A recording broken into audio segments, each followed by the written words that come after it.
Alright, ladies and gentlemen, welcome back. I know I said I was going to do this on Friday, but I want to get to the end of the season, to be honest with you. I want to see if I've kept my job or lost it, or if we've won the league or not. I want to get through all this done today. Well, that doesn't make any sense, through all this done today, but I want to get all this done today, get through it all, and I want to see what the damage is, I suppose, at the end of the episode. Will we be champions? Will we be sacked? It's kind of a slippery slope. But at the moment, it looks like we're on course to win the league. However, it could all fall apart at a moment's notice. This is how the table is looking currently. We sit top with 92 points and a hell of a lot of goals to show for it, to be fair. 3 points clear of Nottingham Forest and West Brom, who have both played their 44th games. So that's a good spot for us. Nottingham Forest in that automatic promotion spot, with the playoffs being West Brom, Burnley, Norwich, and Crystal Palace. We read down, this is the rest of the table at the moment. Just kind of showing you what we're at, where we're at, and how long we've got left. Wigan, Rotherham, and Peterborough in the relegation zone. Peterborough and Rotherham are confirmed down, with Wigan and Barnsley going to try and stay up against each other, really, in this relegation battle. As for the top end of it, I think the top six is pretty much confirmed at this point. Palace just need a point, pretty much. So that'll sort that out for them. And then we'll have the playoffs. Second place is still up for grabs, and even the title is still up for grabs. But we do have a game in hand, and we're going to play that first, obviously. And the thing is, if we win that game, there's no pressure, no dramas. We will win the championship, and we will promote it to Premier League. We will be promoted to Premier League, I should say, with the Championship League title. However, we are quite shit at the moment. If you didn't see the last episode, it's been a mixed bag recently, with last episode kind of being a big part of that, a big continuation of that. It started off quite nicely, quite calmly, with a 2-1 win over Middlesbrough. We then drew 2-2 to Portsmouth after they equalised in the literal last minute. Pretty much the last minute as you could get. Last kick of the game, they took points off of us, which is unfortunate. Barnsley would then beat 4-0. They're down the relegation zone, although they did take it to us in the first half, if I remember correctly. Which I do remember correctly because it was only just yesterday. We then beat Peterborough 7-2. They are the whipping boys of this division, and it shows. But then we had a bit of a problem last game. West Brom just, I don't know what they were doing, but they were a different beast in that last game. Put six past us. We managed to score three, but they beat us 6-3 in the end. Was not very good, and that kind of puts them, or keeps them in the battle for an automatic promotion spot. I'd like them not to go up if they're going to play like that, though, like they did last episode. So 3 more games today with QPR at home, a away trip to Turf Moor to play Burnley, and enough to Ewood Park to play Blackburn to end the season. So realistically, today is the last home game. I'd like to win it so we can win the title and celebrate it at our home grounds, but I would like to see us celebrate the title at all, to be honest. I don't want to fuck it up, because as you can see with the manager rating, we are in the shit a little bit. Could not tell you why, because we've not really done anything wrong. We've got the clean sheets done. We're going to win the league. Youth development, I don't think we're going to do. I actually don't remember which players came in last season, if I'm being 100% with you. We've done the brand exposure. We've done, or we should have done, the youth player sales, but for some reason it doesn't want to mark it down. I'm not entirely sure why, unless I'm just missing something there. We've done the 5 out of 5 complete there. We're going to get the unspent transfer budget as well, I'm pretty sure, because we're sitting on 44 million, and we started the season with about 30 or 26 or something like that, so should be able to do that. The only issue is around the 16 in the FA Cup we didn't make it, and that's apparently, even though it's a low priority objective, apparently a make or break kind of rule of being a manager of Hartlepool. Apparently we're going to win the championship, hopefully, and we've got no continental success. I think we should be okay, but will we be given enough time for these last 3 games to see this out? That is the question. And we also need, what do we need? We need 3 wins if we want to get that century as well. We need to win all our games. I don't think we'll win all our games, but as long as we get enough points to get the title, that's fine by me. The reason is, I don't want to kind of shit talk this team, because we're a very good team.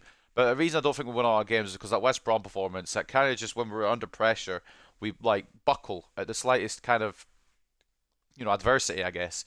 QPR we should beat, but Burnley and Blackburn are going to be difficult games, and especially Burnley, because everyone wants to go for that second place spot still. It's just a difficult kind of time for us at the moment with the teams we've got to face. So hopefully we can overcome it and we can get the championship title without too much issue. But at the same time, it's us. So it's not going to be an easy ride. It's never an easy ride when you're watching a career mode of mine, when you're a Hartlepool United watcher, or any watcher of any career mode I've ever done. It's a bit of a situation. We're also going to obviously cover everything in depth at the end of the third game after we finish the championship season. We'll go over all the competitions, over all the player growth, etc., over all the leagues, cover everything in its entirety, load up into Season 7, and then I'll probably sim ahead a bit to see what budget we've got and see if there's any regens that will improve our team. I will obviously keep scouting off screen. I'll do contracts and all that off screen as well. Put the transfer list and loan list, all that off screen. I'll leave that out of the episode because you don't want to be seeing all that all the time. So we'll sort that out off screen as well. So ultimately, that's where we're at. So before we get into anything else, we'll do this pre-match press conference because today could be the day that we seal the league title and we seal our place as a Premier League team for next year.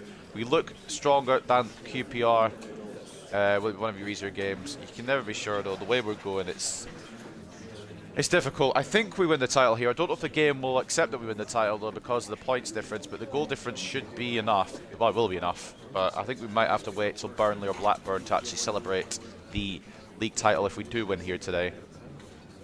I don't know what the game's going to do, whether it's going to let us celebrate it at Victoria Park or whether we'll have to go to Turf Moor or Ewood Park to get the victory on the screen. And hopefully we do get the victory on the screen. Hopefully it doesn't just cancel it out. Be good to see. I have to take some of the blame. Defensively, I've been shite, to be honest with you. I think Chavez and Bull, as much as I liked it before, I think people have found it out. I do like the Contreras kind of, I wouldn't say starting in defence, but rotating him around with those other two. Quite fun to use. He's just a tough tackler, and I think that's what we need. So taking a look then at the news, Atanasov grabs a brace as West Brom beat Hartlepool. Atanasov was a superb performance for West Bromwich Albion, scoring 2 goals to power side to a 6-3 win against Hartlepool United. Chelsea beat rivals Spurs, fair enough. The team of the week, we didn't have anyone in there, but West Brom did have 2 players in there, Caleb Taylor and Jamie Sioane, or Sioane, how you pronounce it. There's Hernan Martinez, who we're looking at for a little bit. Man United beat Man City as well. You love to see that. You always love to see that. Hartlepool expecting another win against QPR. You'd hope so. Apparently we ran in 4 goals last time. It was a 4-1 victory at their ground. So hopefully it could be a similar performance at ours. Hartlepool United will be looking forward to another win if the 4-1 victory in their last encounter against Queen's Park Rangers offers any clues to which way today's result will go. Of course, next step towards title for Hartlepool will be against lowly Queen's Park Rangers. Probably will be the yep, there it is, the news.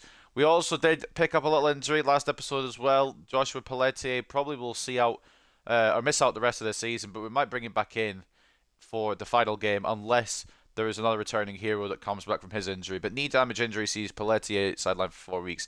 Pelletier has picked up an injury, knee damage. I'll be out for action for about 4 weeks. It's a hyperextended knee, it says in the emails as well. And then I don't know how the Ternana have got Serrano, but he looks like a fucking champion. No wonder he's been linked to some big clubs. And then ultimately, that's the news. That's where we're at. And we're going to wrap it up today. I was going to leave it till tomorrow because I don't know, A, if I'd have time today, and B, if I felt like it today. But I just want to get the season done and move on to Season 7, which maybe will be a weekend stream for the opening of Season 7, but we'll see. I'm not going to get too ahead of myself. But we are going to get this season finished today because I want to, and I think I deserve it. So Pelletier injured first of the season. Ojeda comes in with Bishop on the bench for today's game. In fact, actually, I kind of want to start Bishop over Ojeda. I'm going to because it's my damn team, alright? Let's put the main men out onto the pitch to start. I'll leave it like that for now, but we're going to make sure Rodriguez has the armband. So I'll just switch all that about. So we'll go into QPR, then we're probably going to go, what's the difference between now and, what's the day amount between now and the Burnley game? We've got a 10-day break. Right, I'm not doing maths wrong there. So 1, 2, 3, 4, 5, 6, 7, 8, 9, 10. Yeah, 10-day break. That's fine. So we could go full strength if we wanted, but I think I'm going to mix it up a bit. Oh, if it's against QPR, we should be beating them. I am going to do one major change, and I said this last episode. I'm going to stick it to it as well. Logan Duncan comes in after Nicholas Nielsen conceded 6. I'm not having that. Billy Bull will start alongside Rafa Contreras. That seems to be my favourite partnership at the moment. Chavez also could come in at any point. I'm happy to use him as well, but Galloway I think has probably had his time here at the club. We'll start with Oriana, but I really don't think he's a defender. I think he's more an attacker. Although his defending stats have gone way up. I don't know. It's a difficult one because he's high work rates. Decent at attacking, decent at defending.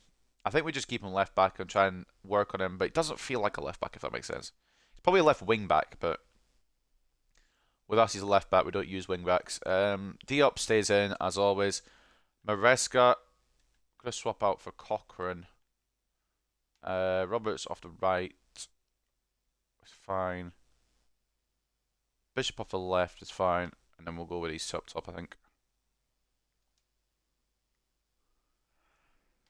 I reckon we roll with that. Thought I had someone at my door, which is why I'm kind of pausing every so often. I think it was just a post. Anyway, Duncan in goal for today. Oriana and Gomez as the fullbacks. Bowl and Contreras as the centre backs. Diop CDM / centre mid. Cochrane centre mid / cam. Bishop off the left. Roberts off the right. Blanchard Rodriguez up top with Rodriguez captaining the side. It is the game that could win us the championship title. So let's get into it. See what we can do. Hopefully win it, but you know, it's this with this team. I'm not 100% on it at the moment.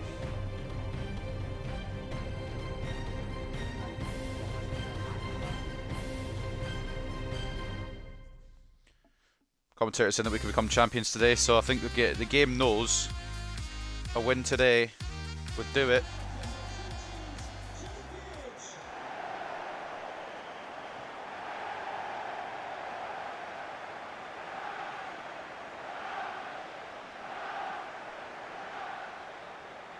Is that Rodriguez, the Tifo? I love it. The captain could lift the championship title.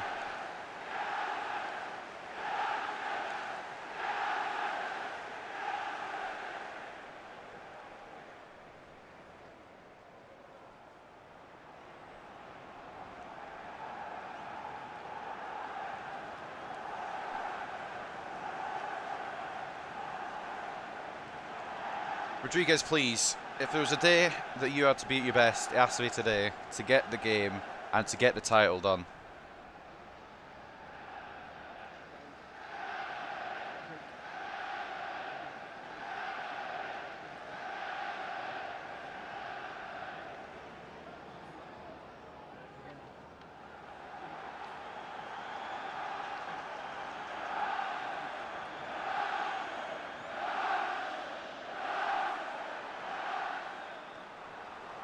The team is as follows on your screen. The team that could win the title. I know I probably should have Nicholas Nielsen involved in some way because he's been very good all season, but you can't just get away with conceding 6. I won't allow it with that fucking amount. Where we are right now, at the top of the league, getting ready to enter into our Premier League era. We can't just drop 6 to West Brom. I know they're also up with us, but we just can't be doing that and letting it happen willy-nilly. So let's get back on our game. Let's get this sorted.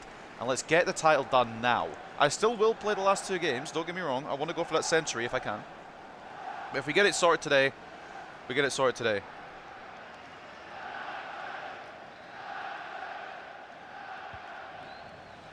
I don't believe that we won't win this. I think we will win this, and I think we'll do it with epic amount of goals. It's going to be a 3-0 victory, I reckon. I'm predicting a clean sheet for my team. That's risky business, but I'm going to say 3-0. We are better than QPR, and we are playing for a lot more than QPR.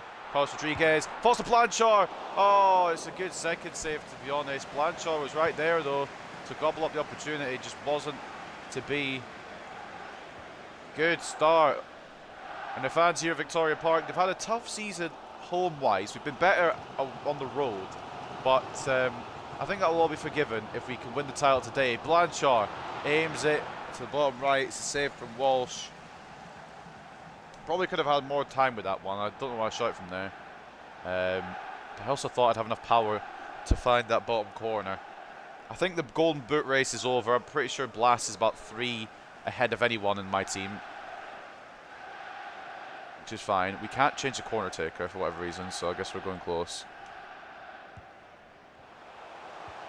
Usually wouldn't, but Blanchard's in the middle, and I don't really like Blanchard being in the middle. Contreras is offside, but it's not going to matter. Didn't win the ball. Billy Ball tries a thunder one. Blocked. I say thunder one. He tried to finesse off the edge of the area. It wouldn't have worked, I don't think, anyway, but the thought was there. And I did rotate a bit, but Moffat probably should have started today. He will probably come on, to be fair, just to be part of that title parade. Oriana's been decent, but Moffat's definitely been that left back that I've been relying on for years, and will probably continue to rely on into the Premier League era as well, at least to begin with. I know it's his potential, but 82 rated, might still grow on that as well if potential goes his way. We've had it with Duncan Wilson, although it's a high prospect. A bit late on done there. The game plays on. Ball goes in, Malik Diop sorts it, because of course he does. The only concern I have with Malik Diop is his passing, which is weird because his passing is apparently very good. I don't know if it's maybe me that's the issue then. Bishop into Moffat. Made the overlap and run. It's actually Oriana. It's into Rodriguez. Took a touch and it's cleared off the line. I'm so used to having Moffat there, I didn't really think that about saying it was Oriana. Contreras, good tackle in the midfield. Blanchard. I wanted that to go for Rodriguez. I don't know how it would have done anyway. Probably would have been accepted anyway. Diop, strong tackle. We're looking good out of the gate. I like this. Rodriguez. Bishop. Oh, couldn't pick up for the gap. Good idea by the Peruvian Prince, but not to work on that occasion. Bull wins it back. Cochrane will keep it under pressure. I feel like Cochrane deserves to be on this starting pitch more than Maresca. Although Maresca, they've both been very good this season actually. I can't rate one better than the other. They've both been equally as important to this title push. Cochrane back to Gomez. That is one area, and I'm not just because of that pass, although the pass didn't go to the right players. I'm going to blame him fully. But I think right back is somewhere we need to work on. Gomez is definitely a very good player, but I don't know if he's Premier League quality. Amos has got an injury for QPR. Oriana receives it from Logan Duncan, and now we've got Bishop. It kind of makes sense as well. I know Nielsen's done a lot more work, but Logan Duncan might be his last game for us, depending on Lone Grove. Bishop stands all the way in, and it's 1-0. Will that do it? Thomas Bishop, by the way. At first, when we brought him back off a loan, didn't really seem like he was going to be any good. But as he's grown and got his confidence on the left-hand side, he's been brilliant. The Aussie puts us 1-0 up and puts us on course to win the championship title today. Keeper should be doing a bit better. I've also completely mishit that, to be honest. It was meant to go bottom right. But it's fine, it's fine. All that matters is we've done it. Or at least we've taken the lead. Only his 4th goal, I think, since he came back. 3rd goal since he came back. But the 3 important goals he's had. Well, I say the 3 goals he's had are important. They've helped to get points each time. And the fans chanting top of the league. I think they know what we're on for. They definitely know what we're on for. They've been checking league tables all the time. But can we give them what they deserve? Roberts, ball for Rodriguez, a bit heavy. Got to respect the attempt from Roberts, but it was just overcooked for Carlos Rodriguez to run onto there, despite his pace. Oriana knocking it to Bull. Just playing it back, playing it smart. We're not going to do anything risky or stupid because we don't want to ruin this today. If we can do it today, we want to get it done. If we drop any points, we won't get a century as well, which obviously is the last thing on my mind, but I would like it still. I think Rodriguez might have been offside anyway, so I'm kind of glad the pass didn't go through. Interesting choice there by the keeper. Cochrane heads it on to Rodriguez, who can't get past Dunn on that occasion. He's been done there. Sorry, I had to. I don't know why he's committed to Contreras like that. Oh, why is it gone to Bull? Right, I've got a brilliant save by Logan Duncan, by the way. He's still a very good player for this club. I've got a lot of questions about that. Why didn't it let me go Oriana instead of Bull there? I just dragged Billy Bull out of position because of the position change, or the player change in this game being wank. Cochrane can't get through. Cochrane will either score hat-tricks or screamers. There's no in between. I go Contreras, please, for the 19th time. I love player switching. You know, sometimes it's a marvel. It's an absolute marvel of a fucking concept. Why couldn't I go Contreras for so fucking long there? It just forced me to stay on it. I should have maybe gone in with Diop, but it just wouldn't let me go Contreras, and that's just who I want to control there. I had it in my mind, let's go to centre-back, and let's just crunch him. The game was like, oh, let's go for all the other players before we get to the crunching centre-back, and then by the time we're at the crunching centre-back, he's already through on goal, you know? That's a great idea. Well, the party may be delayed, boys. Willock equalises for QPR. Not much I could do about it because I couldn't get hold of the player that I wanted to use for my action to do something about it. So it's the way she blows, unfortunately. Still plenty of time. Oriana's second touch there was not what I did. There we go. See, I want to sometimes commit my centre-backs out and make that challenge, but it didn't let me there for some reason. We do go again here. Thomas Bishop. He's on again. He's let himself down. The turn was bad and he was off balance when he shot. Should have played it off.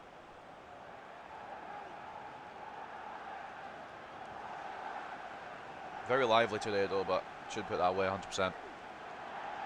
If not for anything else, then we would have had the title back in our hands again. Oriana probably doesn't win this. Never mind. Sorry, Oriana, for doubting you. Bishop. Blanchard. Rodriguez. Go on then. Oh, good save, Walsh. It'll be a corner to Hartlepool.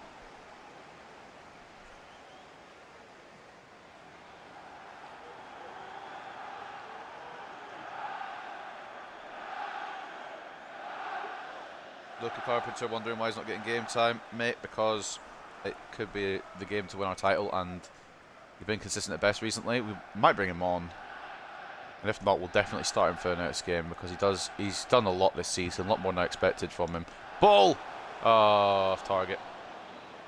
Blanchard, the great ball in, it was just off target. Had to try and turn his body. Didn't quite get the angle on it that was required.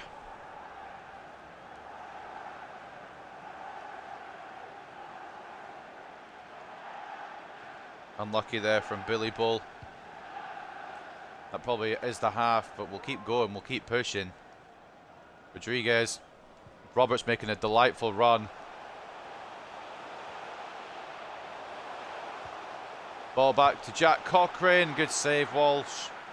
We'll have one more set piece before the break.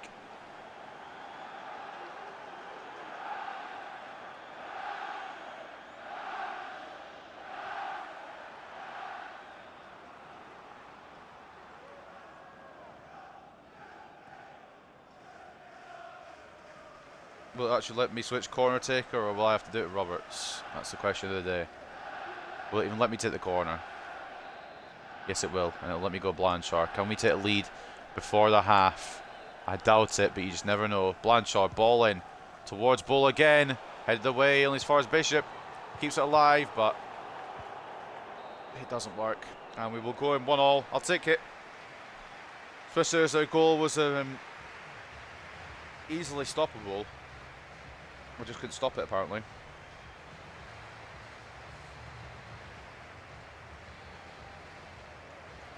Hopefully we can find... We only need to win. We don't really need like a scoreline like that's massive. We just need to score more than them, which we've done for most teams this season. 1-1 at the break, though. Thomas Bishop with our goal. A bit lucky. The save could have been better, but we're not going to complain. And, of course, we've got, whatchamacallit, an equaliser from Willock. Other teams are playing today. I've realised. I've noticed. Bristol City leading Portsmouth 1-0, Middlesbrough leading 2-0 over Wigan Athletic, Hull drawing 1-0 with Burnley. The two teams that could catch us if we don't win will are losing at the moment. 1-0 to Palace over Forest, 1-0 to Reading over Swansea, 1-0 to Barnsley over West Brom. And the commentator saying it's not our day yet, are wrong. As it stands, we will still be champions with a draw. 1-0 to Norwich over Huddersfield, 0-0 between Preston and Sunderland. So hopefully we can figure it out in the second half and get this win, because my God, do we deserve it. Look at those stats. 58 to 42 in terms of possession, 10 shots to 2, 3.4 expected goals to 1.1. It's just putting it away, finding the finish that can make us championship champions. Now, is there anything I want to change just now? I think we're going to leave it. Although I would like to bring on Maresca and Moffat at the very least in this second half. So, ladies and gentlemen, second half kicks off at Victoria Park. As we know, the commentators have said not yet, but as it stands, we will be league champions with both West Brom and Nottingham Forest dropping points in their respective games. 1-0 down at half-time in both of them. We are drawing 1-1. It would put us on 93. It would keep them on 89, and they'd have one game left. We'd have two. So we still have a game in hand and be champions. So we just need to make sure that either we score again or the other teams make sure that they don't. I'm fine with either possibility, if I'm honest. Billy Bull coming across. Try to cover for Mario Oriana. It hasn't worked at all. Kelman is offside, thankfully, but Contreras had it sorted either way because he is big Rafa Contreras. Did step ahead there, Kelman. We just need a goal, boys. A singular goal and then hold on. It's not like we need a rocket scientist to figure this out. Duncan out to Billy Bull now. It's a team that is ready for the Premier League. It's ready-made for the Premier League. This team survives the Premier League as is. With the improvements that we're potentially going to put in, we'll probably get top half. Diop tried to take a shot on it. It's closed down by Zesiger of Nottingham Forest. Fucking not Crystal Palace either. QPR. Jesus Christ. My brain just decided to unplug itself. I've got Forest on the brain because they're in second. I've got Crystal Palace on the brain because they were a very good team as well last year. Actually, I don't know why I have Crystal Palace on the brain. I just need to come up with an excuse for that one. Blanchard won't get that to Bishop, will he? No. He tries to win it, but it's played over him. That's props of being small. Or not props, I guess the drawbacks of being small. Bishop. Through to Blanchard. Rodriguez is there. On one more to Roberts. Can he find the effort? He can. It's a good save. I watched it with Rodriguez, but the way he brought it down did not help at all. But we are hungry for this winning goal. And I don't think we'll stop until we get it. Unless, of course, they get a leading goal, in which case we might have to stop because we'd have to equalise. Good ball. Well, good exception, I should say, by Billy Bull. It's been phenomenal all year. I've respected all defenders that we've used this year. Even Galloway on his day, but he's definitely not going to be a Premier League level defender, I don't think. Rodriguez now, one-on-one. It's just needing to get past that defender who has had the better of him all day. Cochrane is going to turn at trouble. I knew he was. Either way, I'm getting turned at trouble there. I need to maybe think about that a bit more next time. Kelman. Also consider bringing on Chavez as well. He's been very good this season.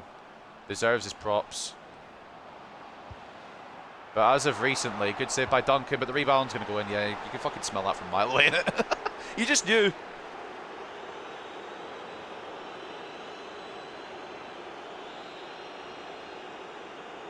And to win the title today now, we're going to have to fight back from behind.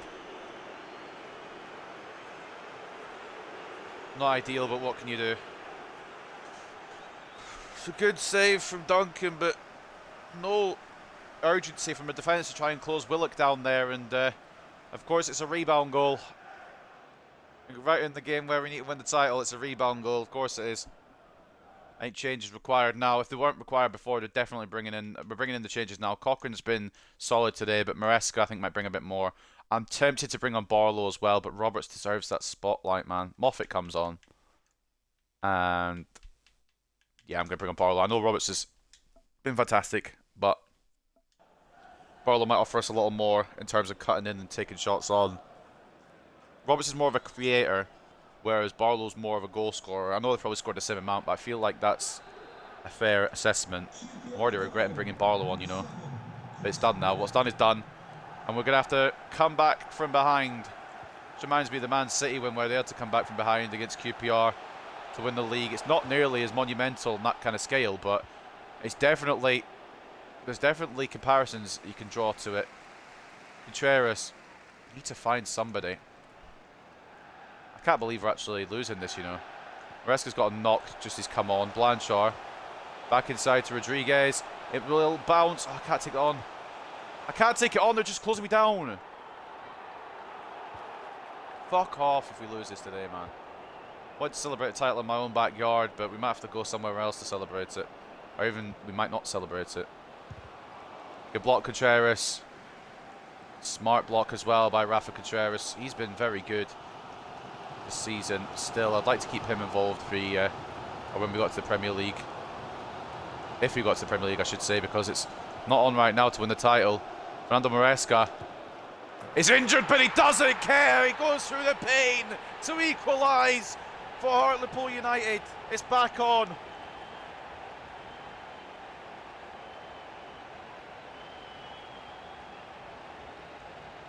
Avoiding disaster here.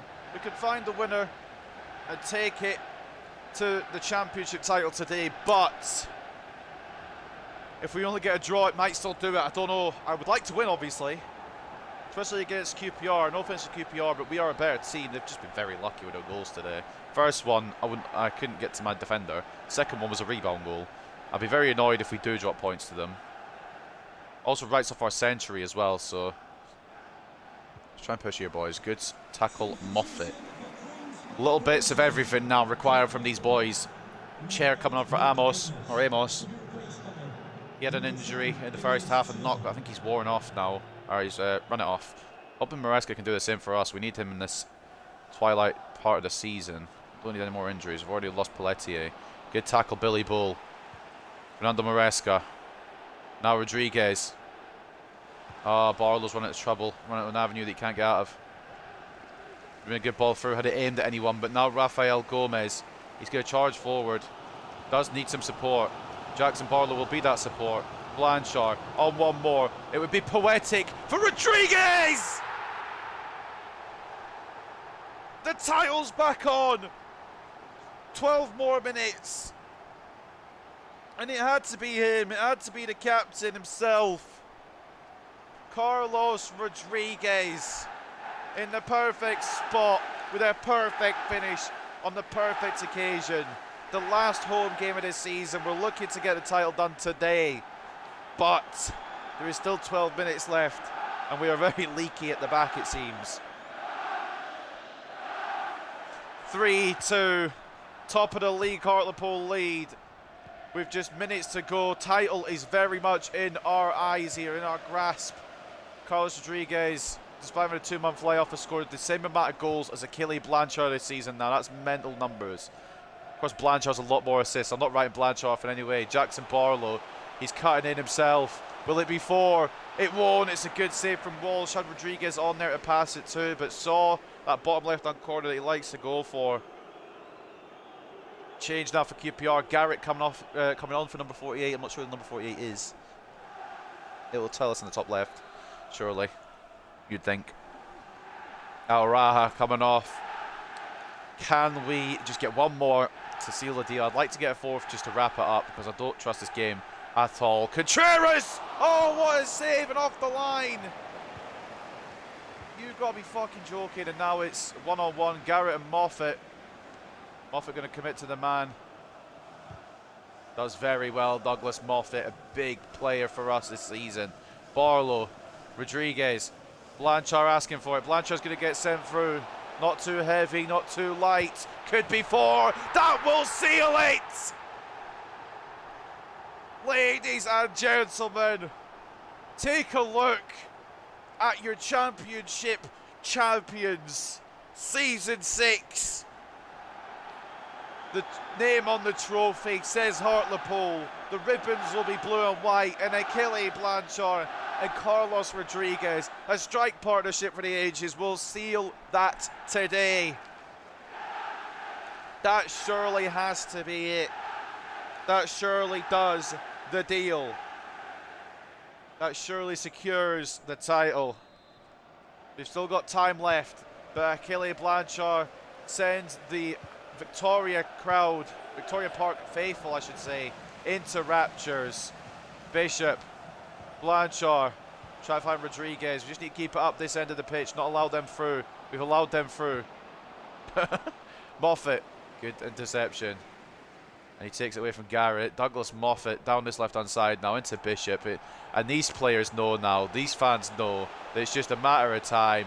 Rodriguez, try to play it through to Maresca. I was trying to do it on the left foot. It chose to do it on the right foot for some reason. Diop, Maresca. Good save, Walsh. We're running down the clock now, boys, because in mere moments we will guarantee our spot in the Premier League. I believe it'll be for the 28-29 season if I remember the dates correctly, but I could be off on that completely. Blanchard in towards Bull. Oh, it's a corner again, I think. Or has it come off Billy Bull? Has it come off Billy Bull? Oh, fair enough. I don't really care as long as they're not scoring and not ruining my parade today. I'm really not fussed.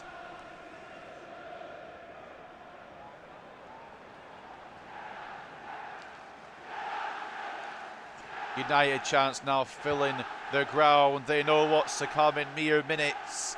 They know what's about to happen. This Victoria Park is about to explode into even more life than it's already got. Maresca, Rodriguez, that will do it! For 5 now, Carlos Rodriguez puts the nail in the coffin of QPR, puts both hands of his own on the title. In 30 seconds, this crowd will go into complete disarray. We know what's going to happen. Rodriguez adding another one just to make sure. And you'd never believe that QPR at one point were 2-1 up, would you? Moments away, here we go. And there it is. Victoria Park celebrating. Here come the team. An inspired comeback. We're just too damn good, and we've known it all season. We've had dips in form throughout the season. We've had a big hit in having no Duncan Wilson throughout this whole season. Rodriguez getting injured for 2 months as well didn't help. Knocks here and there, but ultimately we've overcome it all with a team that's probably way too good for the championship. And I'm going to allow this scene to play out without any commentary. Just one more thing before I do say that. Carlos Rodriguez stepping up, arguably the most important player in this whole rebuild, this whole career mode.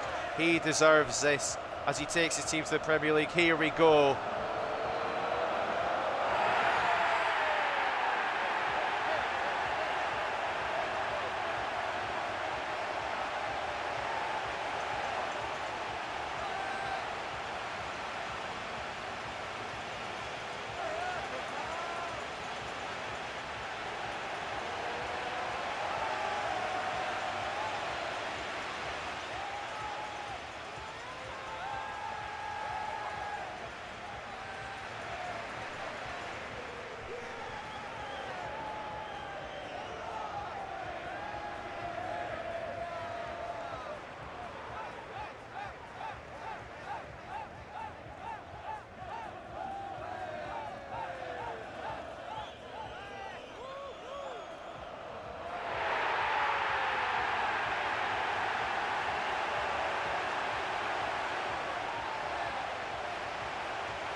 Oh, what a moment. Ladies and gentlemen, we've secured our spot in the Prem next year.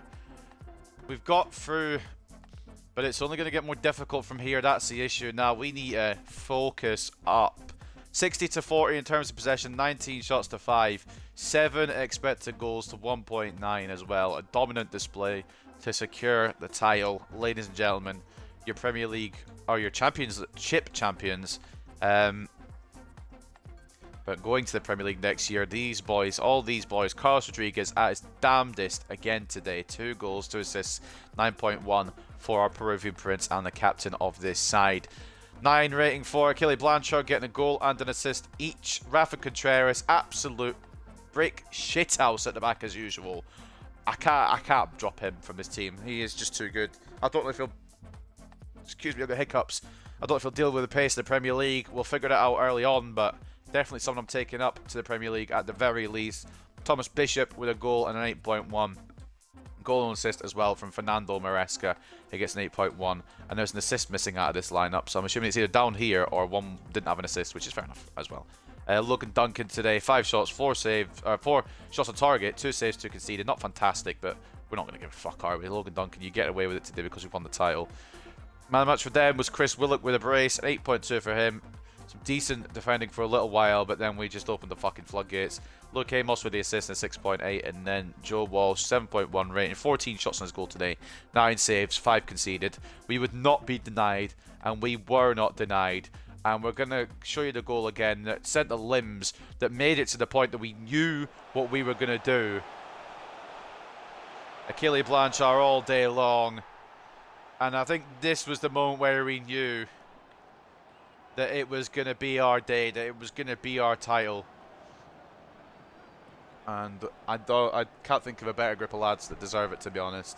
I know we've had ups and downs this season. We've had our good parts and our bad parts, but a brilliant bunch of players. And then this was the one that just confirmed that we had to have him put his name on the score sheet just one more time.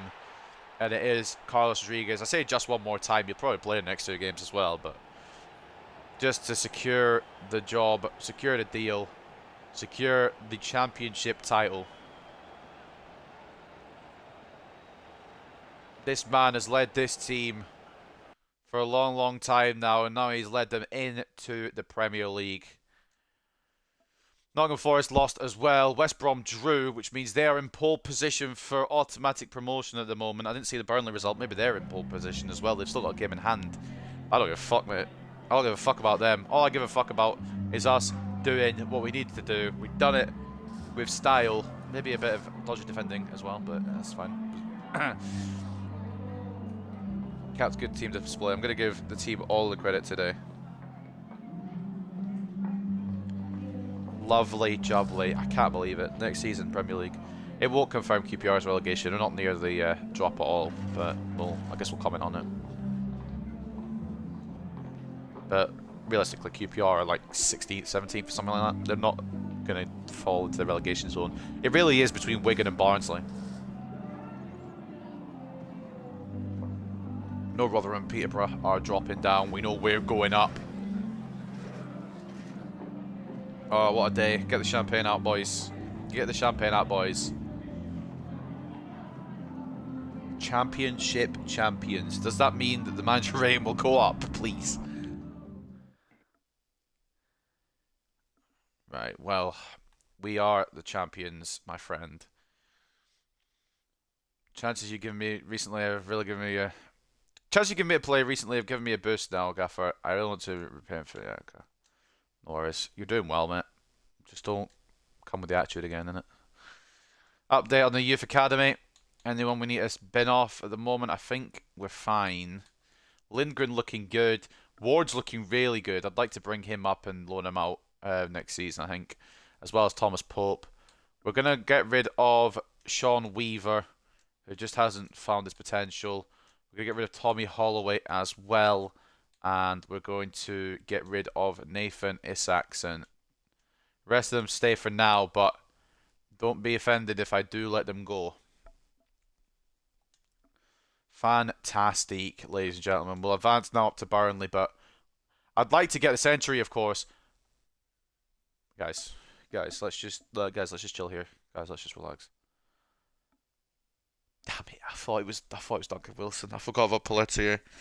I thought it was Duncan Wilson. Fuck! I was hyping it up for it to be him, and oh man, fuck off! I was getting excited thinking it was fucking Duncan Wilson. When are you back? Where are you? What? Oh, he's down there. 3 weeks. Do you think they'll let him back for the Blackburn game? Just, you know, one last ride in case we do have to get rid of him. I really hope we don't. He's still an exciting prospect. I don't know if he'll go into that next year, but my God, what a season. We've done it.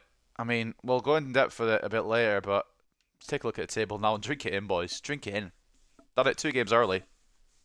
And the century's still on. And more importantly, the race for that second place spot looks as interesting as ever. The thing is, I've just clocked here, we play Burnley. We beat Burnley, we probably ruin their chances of autos, which could be fun. Although they could beat us and ruin our chances of the century as well, so it's 50-50. Excuse me, hiccups. Fucking hell. 50-50. Any update on the relegation end of things? Do we know who's going down yet? It looks like Wigan, but they've still got a game in hand. They play Rotherham as well, so it will come down to the final day. Our games in hand will be played first, and we'll all play on the 13th of May to see out the season. I just saw West Brom and Palace there as well. It's going to be a big end game for the season, a big fixture to end it all off. But we have got Burnley up next, but I don't give a fuck who we've got next. And again, the century would be nice. I'm not gonna. It's not a be all and end all, of course, but it would still be brilliant to get. However, we've done our ultimate goal. We've done what we needed to do. We've done what we wanted to do. Hartlepool not only maintained title charge, but we've won the damn thing. The league leaders marched on in impressive fashion by wrapping up another 3 points against opponents from the bottom of half of the table. Queen's Park Rangers were never really in contention in this game, but Hartlepool United continue their run at the top of the table. Rodriguez nets brace as Hartlepool beat QPR. Rodriguez was in superb form for Hartlepool United, scoring twice and up his side to a 5-2 win against QPR. Blackpool drew 1-1 with Peterborough. Well, that's not really worrying me at all anymore. Rafa Contreras gets Team of the Week, as does Carlos Rodriguez. Absolutely correct. Both very good players. And Burnley looked to improve against Hartlepool. It was all too easy for Hartlepool last time the teams met as they captured a 4-1 victory against Burnley. We did? Fair enough. And we faced a Burnley challenge, but we won the title. They can challenge us all they like. They can win all they like. They've got Fagioli in the championship and we beat them 4-1. Fuck me. I don't know who the nominees were for the April Player of the Month. They've not given me any info on that. Not any deets on that for whatever reason. But Joel Perreault wins it for Crystal Palace. He's leaving Crystal Palace when the transfer window opens, but he's going to leave them on a high note if he can get them into the Premier League once again. He gets the Player of the Month anyway for April. And Nicholas Nielsen, linked to Red Bull Salzburg. You can fuck off, can't you? To be honest with you, just to be blunt about it, go away. Thanks. Anyway, Primo's press conference. Well, we know we're the champions, but can we get the century? That's my goal now. My goal now is to try and get a century. Can we enjoy another couple victory? No chance. They want that auto spot, and they'll stop at nothing to get it, probably. We'll see what lessons they learn, though. Be interesting to see. They are going to go all out.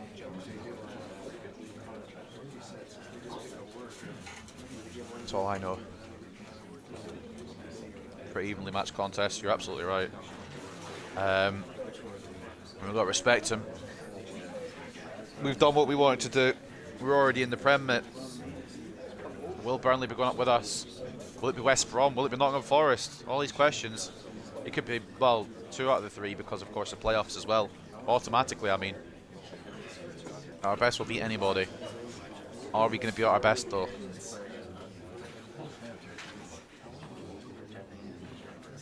That's the question.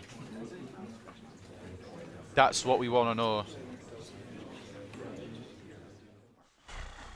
The century is on, but can we do it? Will we get sacked before we can do it? That would be funny. Annoying, but hilarious, since I've just won them the bloody championship title. I'm now thinking... I guess this game is important. Blackburn's slightly less important. We're going to have to think of players that probably won't be here next year, that we're going to give a send-off. I've got a couple on the mind. Logan Duncan I'm still undecided on, but we'll probably give him the final game anyway. But there's quite a few I'm still undecided on out of this list of players. Some that I know are definitely staying. I know, unfortunately, I think it might be time for this man. Very fun defender to use, lower league, but it just feels like upper league has not been great. It was always going to be an uphill struggle anyway. He started as a striker. It was equally as good as a striker as he was a centre back, but at the time I think the defensive work rates were higher. There was some reason I put him as a centre back rather than a striker, and it's worked out long term for him up to this point. But I think we've got to cut our losses, unfortunately. There's a few that won't be here next year. Omar Hassan, how's his growth coming along? Because I'm still undecided on him. I think his potential is probably 77 if I'm being real, but. And unfortunately, this man will be probably on the outs as well. I hate to admit it, because he was the one I thought would be the right back to the end of the series, but potential didn't go his way.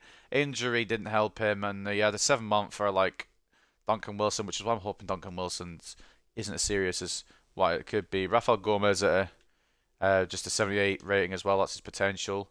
We're not going to send him off definitely. We might keep him around as a backup, but there's a few here that will be bidding bon voyage to in our pursuit of the Premier League, and I haven't fully decided on everyone yet, but there's a few I absolutely know won't be here next year. So I guess we'll figure it out when we get to the Blackburn match. We might as well just go full pelt in the Burnley match, just to try and stop them from coming up with us. Especially stop that Ludwig Blas guy from scoring more. I don't usually check this beforehand, but what is the Golden Boot race looking like? I mean, we've got two very good candidates for it. But so do they. Cho's on 26 as well, even clocked that. Blast on 28. But we've got two candidates up there as well. It's gonna be a game. It's gonna be a goal-full game. I was gonna say game full of goals, and I went the other way around instead. Do we just go with our best? I don't know if this is our best. I prefer Contreras, honestly, but I'm sticking with it. I think this team, Bishop stays in because he was phenomenal. I think we're just going to go with the full team as best we can. Why not? No concurrent matches. It's our game in hand. It's their game in hand. They win today. They put themselves back in the race for automatics. We win today. We're just 2 points away from the century. We'd still need to beat Blackburn on the final day, even if we were going to give some players a send-off. So our team, Nielsen, Moffat, and Gomez. I should say Nielsen is the goalkeeper, obviously. Moffat and Gomez as the fullbacks. Bol and Chavez as the centre-backs. Diop, CDM / centre mid. Maresca, centre mid / cam. Bishop, left wing. Roberts, right wing. With Blanchard and Rodriguez up top. Captaincy goes to Carlos Rodriguez, who's just finished lifting the championship title just now. It's been a week, and he's still lifting it. His arm's hurt, but he'll put the shirt on and try and aim for the golden boot. Him and Blanchard obviously will work together, but obviously one only can win the golden boot. And it might either be either of our strikers. It could even be their centre attacking mid or their striker. It might even be anyone else. The golden boot race is wide open. I would focus on it, but I also want to focus on the century. All I know is, and we're going to go to this game now before I keep rambling on, we'll play a match. All I know is we've done what we came here to do. Anything extra now is a bonus. There's Ludovic Blas, top scorer of the championship.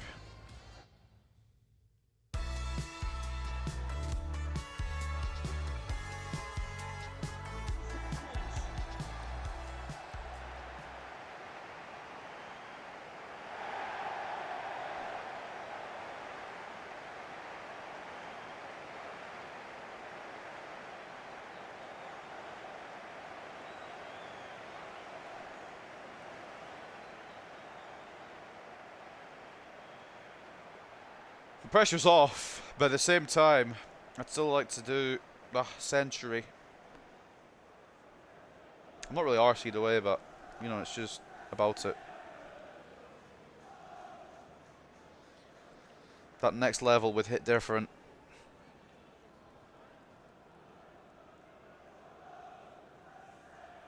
That does not mean... I mean, I will still go for it, obviously. I know that the pressure's off in terms of getting all the points we need now, because we've won the bloody league. I love this team. But we'd like to end on a high, wouldn't we? In our spell in the championship, a 2-season spell in the championship. Last season, expected maybe mid-table. The board expected automatics, which is probably a correct expectation with the team we had at that point. Obviously, it wasn't as fleshed out as this team is now. But we managed to, even, I would say, go against the odds, even though the board weren't automatics. We went against the odds, clinched playoffs on the final day, got to the playoffs on said final day, got fucked over by our own player, which was funny. I might still bring Pal Person back. He got removed just because I was annoyed. But this year, we've taken it one step further. We've done it before they can stop us, before anyone can stop us really long term. 5 points clear at the top, with one game left for Nottingham Forest and West Brom. 2 games left for Burnley, but even they can't catch up at this point. They're only on 87 points. We're on 95. Highest they can get is 93. The highest we can get, however, is 101. How good would that be? It wouldn't be as good as the dead-on 100. Well, actually, it would be better than the dead-on 100 in terms of points, but still, you get my point. I would like to have the nice round 100, but I'll take 101. If I can get it. I'm just happy to win the title. Chavez. Oh, I thought I was going to lock on Chavez and I play it down. It didn't do that at all, as you can see. With a bit of shtick now. Oh my god. Good save, Nielsen. Cho took it around the defender really well and tried to dink Nielsen. I don't know who's in the back of our net. I think it's Chavez. Great save though. Nielsen getting back in the squad after that disaster class against West Brom. Well, we know we've won the title. Maresca. Try to poke it through. It's defended well. Let's try to figure a way to play out to Blanchard. Again, I'm not going to go all out for the golden boot, but if we can get it, or we can prevent them from getting it, that would be good too. The good thing about playing against Burnley is if their players don't score and our players do, we give ourselves a bit of a helping hand. Maresca. Rodriguez. Blanchard. Oh, what the fuck was that? I just tried to caress it into the bottom right hand corner, but I've just completely mishit it. First of all, it went off his left foot. Don't know why. Second of all, obviously it wasn't accurate. No, I don't think that needs to be said. I think that's obvious. Well then, boys. Do you know what? I'm just happy we made it to the Premier League. Any bonus, I've said it before, I'll say it again. Any bonus is brilliant, but we're in the Prem. Hopefully still in a job. Rodriguez will put it 1-0 through here. He'll take the lead in the Blanchard-Rodriguez race at least. And he will tie Ludovic Blas of Burnley. 28 goals, by the way, Carlos Rodriguez. And he's only played, what, 33 games? Lethal. This man was injured for 2 months, and he's come back stronger. He's come back more ruthless. It's mad, but I love it. 1-0. There's a reason we went full strength. We want to stop Burnley from getting that golden boot, you know. I know there's a Huddersfield candidate as well, but there's nothing we can do about that. We don't play them.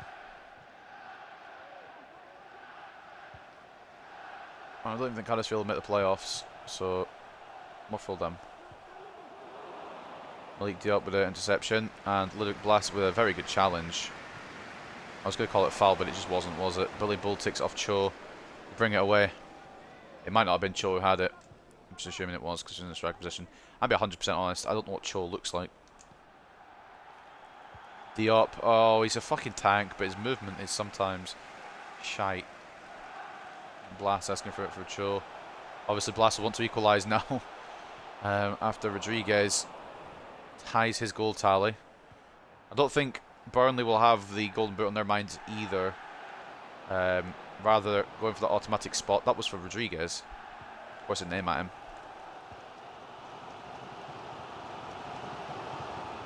Burnley are the team to come up for the playoffs or even automatics. I'm confident against them. Head away. Now Diop. Oh, it's cut out. Decent effort. Nielsen equal to it though. Corner goes Burnley's way. I'm surprised they've got Fagioli in the Championship. Good young Italian midfielder, and I'm assuming he'll find a move away from Turf Moor if Burnley do not get promoted. We'd hope. Near post headed by Chorlinov. It's saved by Nielsen. Blanchard was not the target whatsoever, but he's done well with it. Gomez takes it inside. Tries to ping off to Maresca, but didn't do it in time. It's on me. Chavez gets turned inside out. Diop gets turned inside out as well. Good save, Nielsen. Was watching the whole time. And Douglas Moffat will bring it away. I'm still firmly in the Douglas Moffat camp. I'm happy to give Oriana plenty of chances. Because he will grow still, Mario Oriana. But I'm still very much in the Douglas Moffat camp as far as starting left back. I'm just glad we've got 2 phenomenal options in it. Good save. Blast denied. That's not exactly how I wanted the ball to go, but at least it's away from our ends. From our goal, at least. Obviously, it was meant to be a pass to Maresca, but didn't quite go like that, unfortunately. Burnley still have quality to get an equaliser. They'll get back into this game. I'm not writing them off yet. I don't know why Cho's done that, but I suppose Billy Bull was right there, ready to tackle him. Bishop. Rodriguez, Blanchard, and now he's on 28, even though it's not Blanchard, it's Maresca to make it 2-0.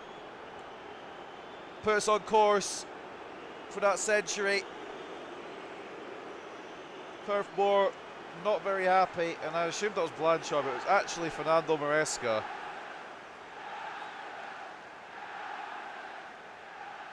Don't really care. Whoever's scoring is scoring, and I like it.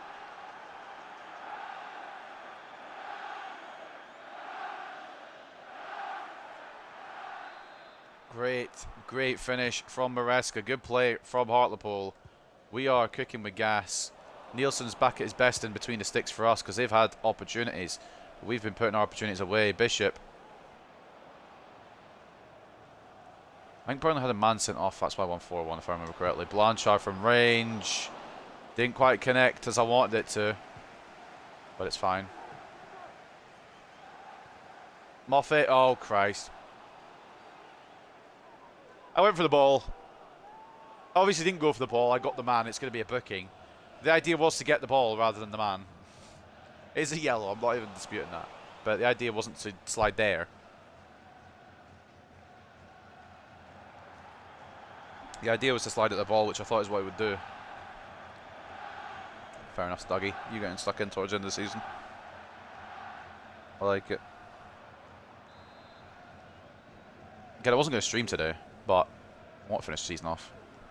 Know where I stand either way with the board. At least we know we've got the league title sorted, signed, secured, sealed, delivered, all that shit. We've been the better team in terms of ball control. And in terms of goals as well. Rodriguez! I don't think he was offside. Everson with a good save. That would have put Rodriguez in the Golden Boot lead. I'll be surprised if he wins it in the end. Problem is, with the last game, we're not starting either Rodriguez or Blanchard, so technically this is their last chance unless I bring them on. Carpenter's getting a bit of a shining moment, and Harry Howell will probably get his final appearance in a Hartlepool shirt, so there's going to be no Blanchard or Rodriguez, so pretty much today is it. Blanchard, great save, Everson. Roberts does love that run to the byline, the Roberts byline runs, we know that. They've become a staple off the right side. Ball will be brought in by Kelly, of course, because he's the best corner taker in this club. I don't know the status on him at the moment, not because I'm putting him up for sale, but a lot of people are taking notice of his talent and might come in for him. And we can make a hell of a profit on him, to be fair. Only signed him for 10 million. We thought that was expensive at the time. Referee. Have a fucking word.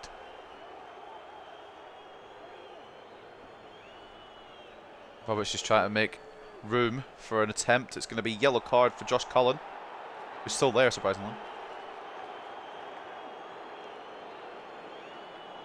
Just hooks him out from under the ball. And a free kick opportunity. We know who takes them. Could put his total up to 29 here if he sinks this into the back of the net. I'm looking forward to the Premier League, you know.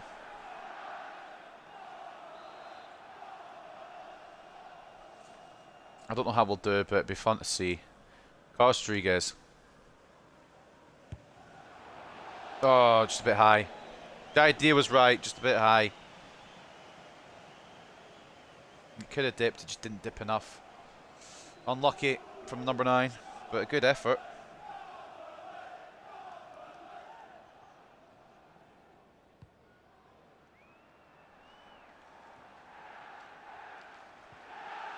Be up with a tough tackle again, as always. Bit up, too tough for the referee's liking. Blast launches it forward towards Cho. Bull wins the header. That'll probably do it for the half, unless we can get one more run going here. Blanchard was for Roberts, but it could work for Bishop as well. It's a tackle, and it'll go away from the Aussie, which is fine. That probably still would be the half, unless they get a chance here, which they're gonna, for whatever reason. Billy Bull closes it down. 2-0 at the break. Burnley unhappy. Hartlepool enjoying it. The thing is, this isn't even us at full, you know, full whack, full trying. This is just us chilled a bit more. I am still trying, don't get me wrong, but it's just, it feels a bit, you know, more relaxed now that I know that I've won the league. And yet we're still securing victories, or at least securing leads over teams at the moment. Rodriguez and Maresca with the goals. Burnley with nothing yet. These are the stats at the break. 64-36 in terms of possession. 8 shots to 5. 2.7 expected goals to 1.8. It's not like I've not been trying. It's just that Nielsen's been equal to it all so far. So fair play to Nicholas Nielsen. I'm going to bring on Oriana at some point. Not yet though. Because that yellow card to Moffat, I don't want to risk it. Also, obviously there's going to be no other games on at the same time as us, so I might as well just run into the second half. What's the point in fucking around, isn't it?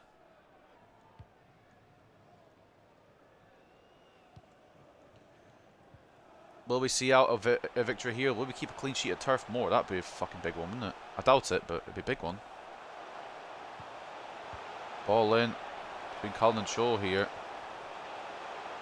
Ludwig Blas. Blasts at Nielsen. I would say blasts actually. It's kind of caressed at Nielsen, but still. Billy Ball is. Oh, fuck off. Oh my god, what a save from Nielsen. I don't know what happened with Billy Ball there. I think it was a bit of the old FIFA coming into effect. And now they're just going to keep pressing me till they score now, aren't they? I don't know who it's going to be who gets it, but it'll be Blass or Cho, knowing my luck. It's going to be Cherlinov. No, it's not. Nielsen equal to it again. But this game really feels like it's pushing for Burnley to score. Scott Twine coming off from Miranda. Understandable they're not bringing enough Cho or Blass. Not just for the Golden Boot race, but because they actually want to win and get that auto spot.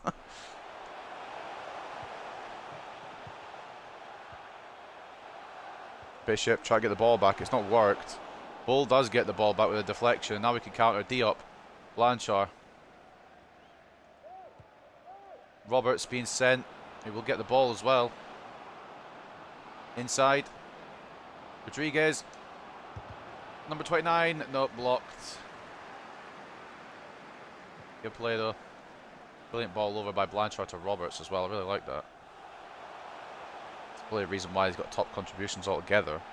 Passing's quite good. Right, okay, cool. Body blocking Douglas Moffat. It does get the ball back, to be fair. And these fans are getting increasingly impatient here at Turf Moor. I don't blame them. Burnley have not been it today. They've made good chances, but Nielsen's been on it. Blanchard. Oh, cracking save from Everson. Blanchard try to equal Rodriguez. On the cards today, Lagoni coming on for Cherlinov. We're going to make that change on the left as well, because that Moffat tackle could have been a red card if the referee had decided it, but we're going to go with that. Bring on Mario Oriana for now. We'll maybe make some more changes as we go.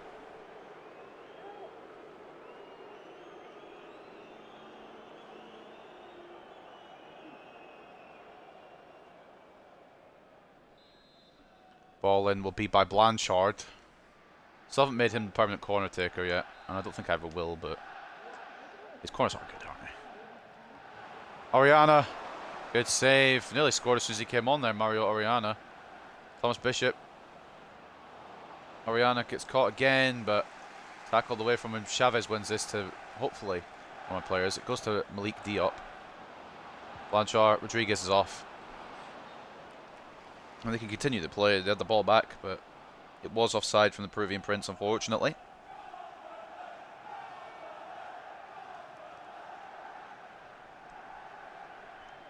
Come on, Burnley chance.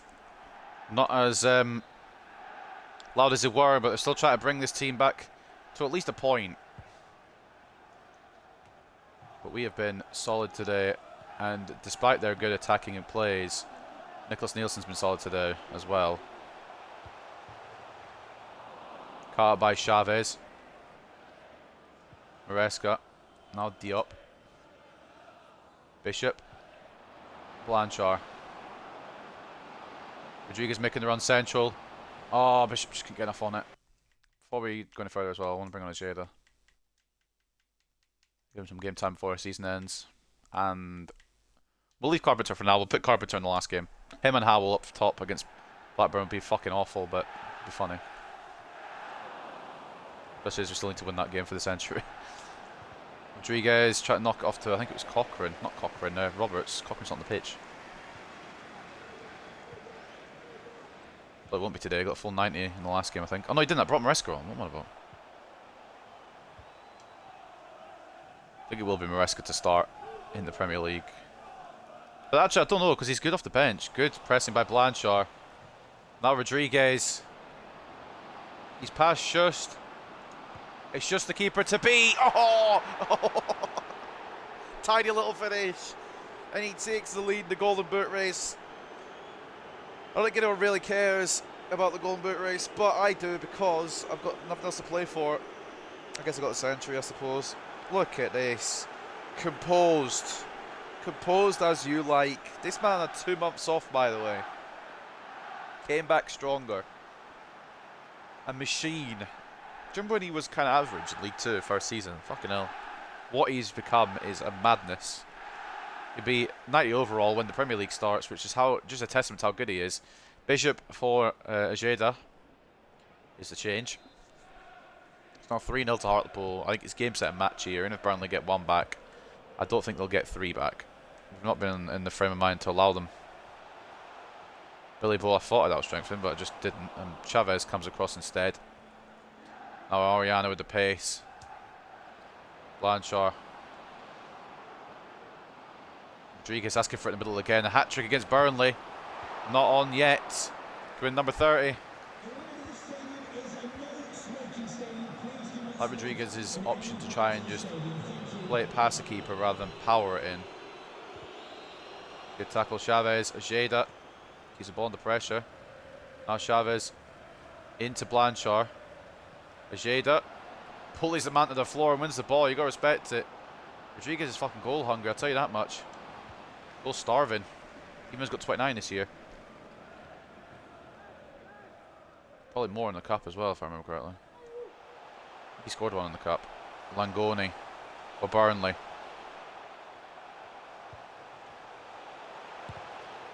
Ball by Chavez. It actually bounced to my player. Record that. Never happen again. Good block, Billy Bull. Cross to my player again. What is going on here? Blanchard. Giving time for Ojeda to make the move. Okay, they got greedy there. I wanted to take it on with him myself. Don't know if I could have got it to Rodriguez. Rodriguez was there asking for it, but I don't know if the pass would have been on. Maresca. Blanchard. Oh, it's blocked. Maresca unselfish as well. You got to respect it, but maybe been better for the Spaniard to just go through. Try it himself. Now Burnley go again. Diop. I feel like Diop's pace is misleading. It feels like he's slower than he actually it says in the tin, because he says he's got like 80 pace and he doesn't feel like it. To be honest with you. Diop, good clearance. Rodriguez can knock it on. Roberts will get it as well. He's taking on his man. Blanchard, can he knock it on one more to Ojeda? He can. I've pressed A to get the ball because I didn't think it was going to pass to Blanchard. I didn't think he was going to win it. I pressed A again, and Ojeda's just tried to pass it back in because I spammed A. That's on my head, obviously. Everyone else's fault would be. Nielsen comes for that. Quite an easy one for him to sort out. Chavez does not pass it to Gomez, and I don't know why, but he didn't. Show from range. It's held by Nielsen. 3 minutes of injury time, but it's been all Hartlepool all day long. I'm hoping we can keep the clean sheet because Nielsen deserves it today. But I feel like it's going to be one of those where they get a late consolation. The good tackle. Bounces to them. To be fair, I had a lot of bounces this game. I can't complain every time. Offside. Thought it might have been, but I didn't want to comment on it just in case I was incorrect. 14. Roberts coming off for Al Dakil now for his last remaining seconds. I'm just going to boot us up the pitch and that'll do it, to be honest. But expect him coming on. Bull just going to launch it. Blanchard can knock it on. Diop will win it if necessary. Doesn't matter though. 3-0 over Burnley. That's a fucking huge result.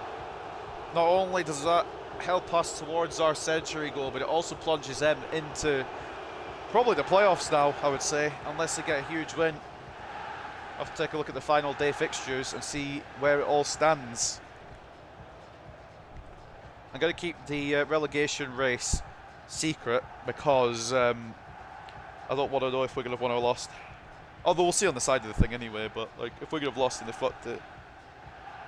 Rodriguez with a brace to take the lead in the Golden Boot race. Maresca with the other. It's 3-0 over Burnley. A beautiful performance from Hartlepool.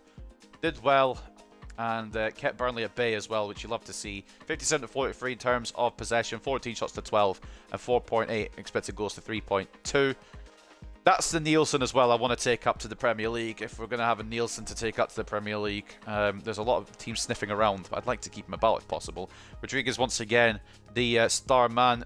the man of the match, a brace and an assist for the Peruvian Prince. He actually has been unstoppable since he came back, like genuinely. I don't understand what the change is, but I like it. Assist for Blanchard with an 8.2 today. Nicholas Nielsen with an 8.2 rating, flying all over the goal to perform saves everywhere. A clean sheet for him, 9 shots, 9 saves. Felix Chavez with an 8.1 as well. Very, very good display from him, and Bull actually. Bull deserves it more in my opinion. Roberts running down that line as always, try to put the effort in. Assist from Bishop, a 7.5. The other goal coming from Fernando Maresca with a 7.4.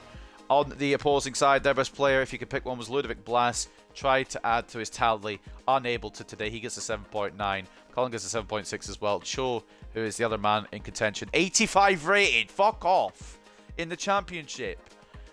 6.5 rating. Let's just take a look at their ratings in a minute. But Daniel Everson, their goalkeeper, who used to be at Leicester, I think. 9 shots, 6 saves, 3 conceded. He gets a 7 rating. But let's take a look at through some of these ratings. Ludwig Blas, 83. Josh Collins, 77. Fair enough. Victor Schust, 84. Nicolo Fagioli, 87. I know we've got some taking the piss kind of ratings, but we've only got 2, or maybe even 3 at a push. These guys have got so many Premier League players. Lino Miranda as well. Maybe have a look at him. But some ridiculous talents. How are they not the champions? We'll take a look at Miranda as well, I think. A little gander at him. A gander at Miranda.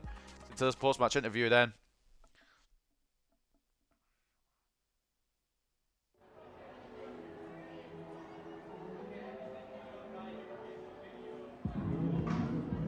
Brilliant performance. That's a 4-4. I mean, we've still got one more game to go, but that's a proper performance to side off our championship era, because we've just put the sword to probably the best team overall in the league in terms of ability and overall, besides us maybe.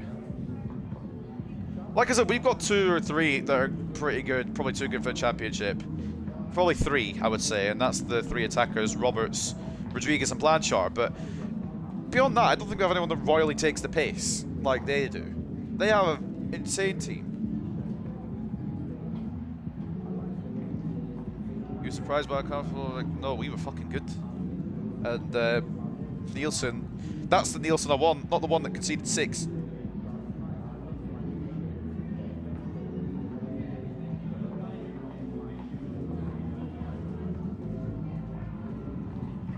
Man, I'm very happy. Attacking play is always a threat. Showed today. 3-0 over a team that we might be playing again next year. It gives me confidence. They'll probably be better in the Premier League, won't they, if they make it. Obviously, we'll see the top of the table and that. I don't know how I'm still critical, by the way. We have done what the board wanted us to do. Just hasn't registered yet. Once it registers, it'll be sorted. We'll be fine. We'll be sound. That's how the table looks. Burnley still could make it, but it's going to be a tall order. I need both Forest and West Brom to lose. As it stands, the favourites are Nottingham Forest. Or sorry, West Brom. What the final day is looking like. So we've got Bristol City versus Swansea. Reading versus Nottingham Forest. So Nottingham Forest have Reading. With Daniel Poley up top could be a tricky task for Nottingham Forest to get a result there. Barnsley versus QPR. Burnley have Peterborough. Now that should be a win. It's just a matter of how many will they win by. Cardiff versus Blackpool. Norwich versus Wigan. Sunderland versus Portsmouth. Preston North End versus Middlesbrough. Huddersfield versus Rotherham. Sheffield United versus Hull. Blackburn Rovers versus Hartlepool. And then West Brom versus Crystal Palace. Arguably, Burnley have the easiest task. But I suppose if West Brom get a point against Palace, it really does open it up. The top 6 is secure, by the way. Locked and loaded. It's just a matter of who will get that automatic spot alongside us and who will be fighting for playoffs. Definitely Palace will be. Definitely Norwich will be. It's between West Brom, Nottingham Forest and Burnley for the auto spot. I'm not going to look at the relegation battle. I actually do want to see if Wigan won, though, just to make it interesting. They lost. It won't matter then, probably. But we'll see. You know, Barnsley play... Who did they play? Barnsley play QPR, Wigan play Norwich. Okay, right. Maybe the relegation battle is over, but we'll see after, I suppose. Anyway, the final game of Season 6 will be against Blackburn Rovers, and we will be having some send-offs in this one, because some players, I'm just going to be blunt with it, some players aren't Premier League quality. Some of them are. A lot of them are, actually. But some need to be cut, unfortunately. And I'm going to have a sprinkling of them in this final game. I would like to get a century, but if it doesn't matter, if we don't get it, it doesn't matter because at least I'll have the send off. Fernando Maresca's have to be a right winger, which he isn't ever. He just plays right attacking mid. Apparently, that's a right wing. Rodriguez next brace as Hartlepool beat Burnley. Rodriguez was in superb form for Hartlepool United, scoring twice and helped his side to a 3-0 win against Burnley. Assist leader is Achille Blanchard. He's been setting him up and putting him away all season. He's been an absolute machine this season. Rotherham United defeated Wigan Athletic, and there you go. It doesn't matter if we wanted to put the relegation battle into drama because Wigan Athletic's relegation to the EFL League One has been sealed after a season of disappointments. This means at least a year of football in the EFL League One before they stand a chance at making a comeback. And Blackburn looked to improve against Hartlepool. It was all too easy for Hartlepool United last time the teams met as they countered to a 4-2 victory against Blackburn Rovers, who will be looking for a better performance this time round. And the FA Cup final is Leeds United versus Chelsea. Why am I rooting for Leeds in that? I suppose because they're the underdog. But both Leeds United and Chelsea are heading into today's final, hoping to get their hands on the sought-after trophy.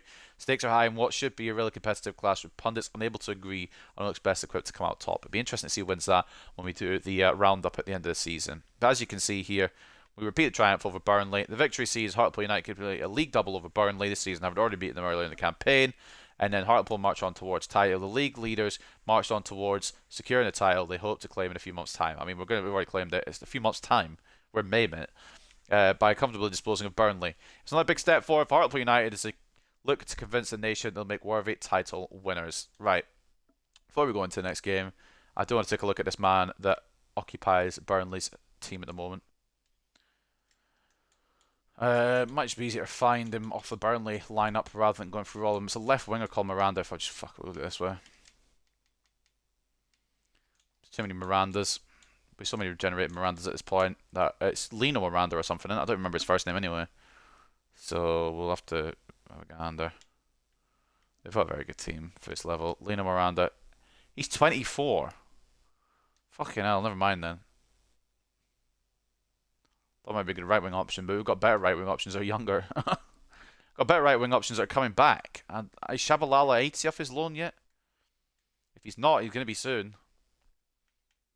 He's got to go into next season with the potential to be special, or at least exciting prospect. Look at that man. He is going to be a fucking fun player to use at Premier League level. Maybe not Premier League games all the time for him, but definitely a lot of game time he will get. But as we know, we're going to have some send-offs here in this final game against Blackburn, which we'll load into now. And it's difficult to put some in. Some may be send-offs. Some I've not decided about. Some will definitely be send-offs, and I have decided about. We're going to have one more Contreras-Bull partnership. We're going to put McGregor in because he's going to be going. We'll keep Moffat in because that was the OG defensive four, and I like it. I want to send it off one more time. Diop just stays there because he's a fucking machine. Cochrane, he's not, just a record, some of these are not going to be sent off and sold on. Cochrane is one of them. I will make the team and I'll tell you which ones will probably go and which ones won't. And Barlow, one more run out.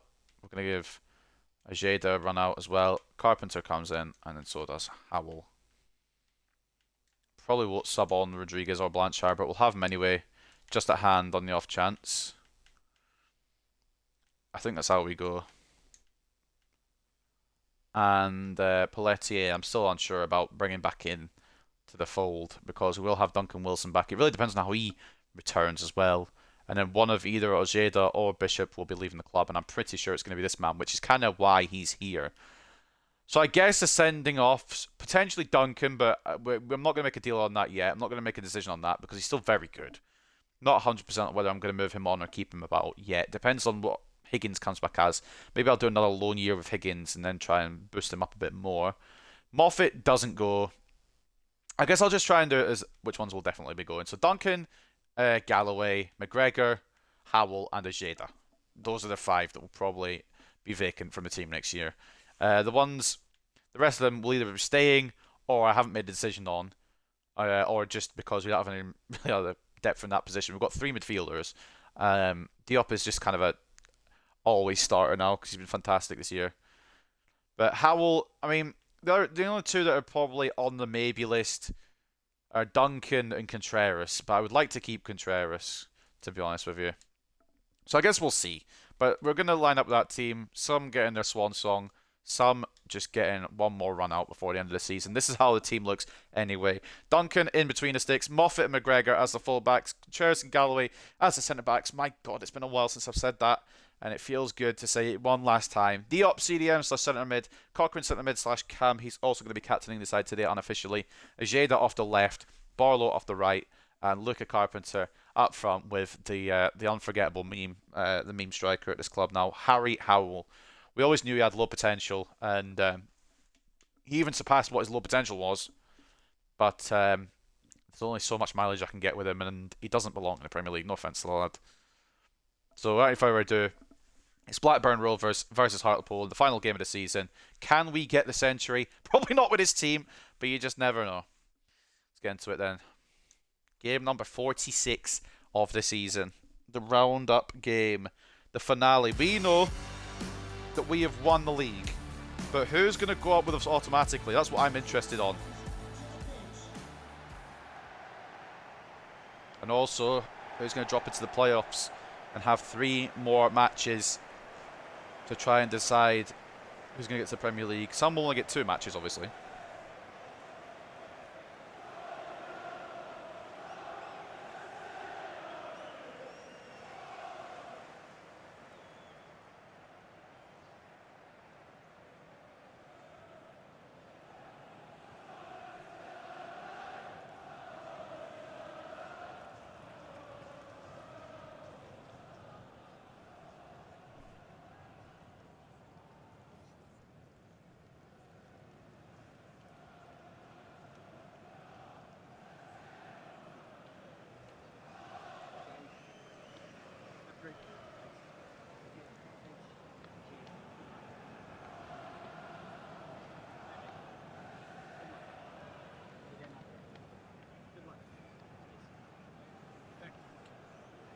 Well, it's been a fantastic season, and I'm happy, but I'm not happy that we're going to have to get rid of some players. Although at the same time, timing's right. Not all these players should be in the Premier League. And in fact, I'm going to do something I don't usually do. I'm going to sell the 5 names that I said in... Well, I'm going to put up the 5 names for sale that I said before the next season. So that would be McGregor, Galloway, Howell, Ajeda, and the other one I said, but I've forgotten who. Duncan's on the maybe list. We're waiting until next season for him, but Galloway, McGregor, Ajeda, and Howell will be listed after this game. I'm sure they'll find good homes. Ajeda is just purely a victim of circumstance, to be honest. We've got some great wingers coming through off of loan, as well as one coming back from injury. Unfortunately, wasn't cleared to play today, otherwise he'd have had that spot. But we'll see what he's about next year, and I'm hoping he is about next year and not one I have to move on, because I really don't want to move Duncan Wilson on. I've never had more fun with a winger. And I know that's Finlay Alexander slander, but Duncan Wilson generally would be more fun to use. Try to play for Carpenter, who went on the wrong side there for whatever reason. Moffat wins it back. Ajeda. Howell. Oh, I'd like to get him a goal today and send off, but I'm not going to go all out for it. Be a fraud to Hartlepool. Moffat. I thought the player was going to stop the pitch. Now Diop. Cochrane. Harry Howell gets closed down. And Howell, he could play any championship club, really. Maybe League One. Championship's overstating it a bit. He doesn't start for us. Cochrane! Lovely. One more screamer for him this season. What's mad is, out of all the midfield options that we're going to have, Cochrane might be the lowest on the totem pole next year, but I don't want to get rid of him because he's just such a fucking fixture of this club, and he's so good. He'll just score bangers out of nowhere, or he'll get hat-tricks for no reason. He opens the scoreline today anyway, puts us on course for the century.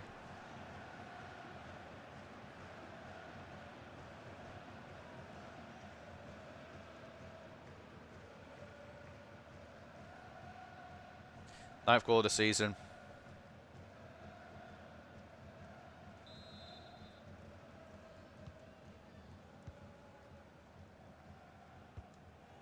Carpenter wins the ball back. No, I'm just happy. to be here, you know. Happy to be in the Championship, and we're going to be happy to be in the Premier League next year.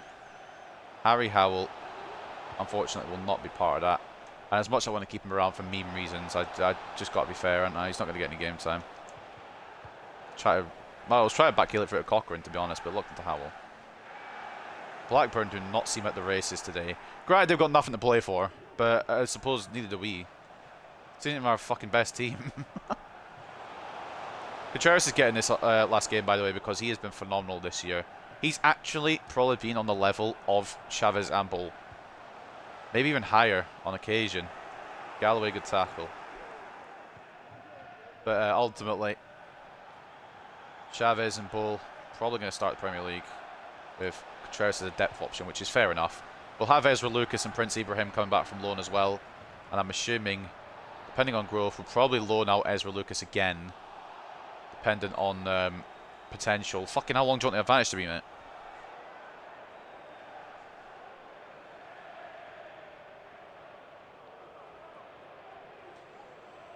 And yeah,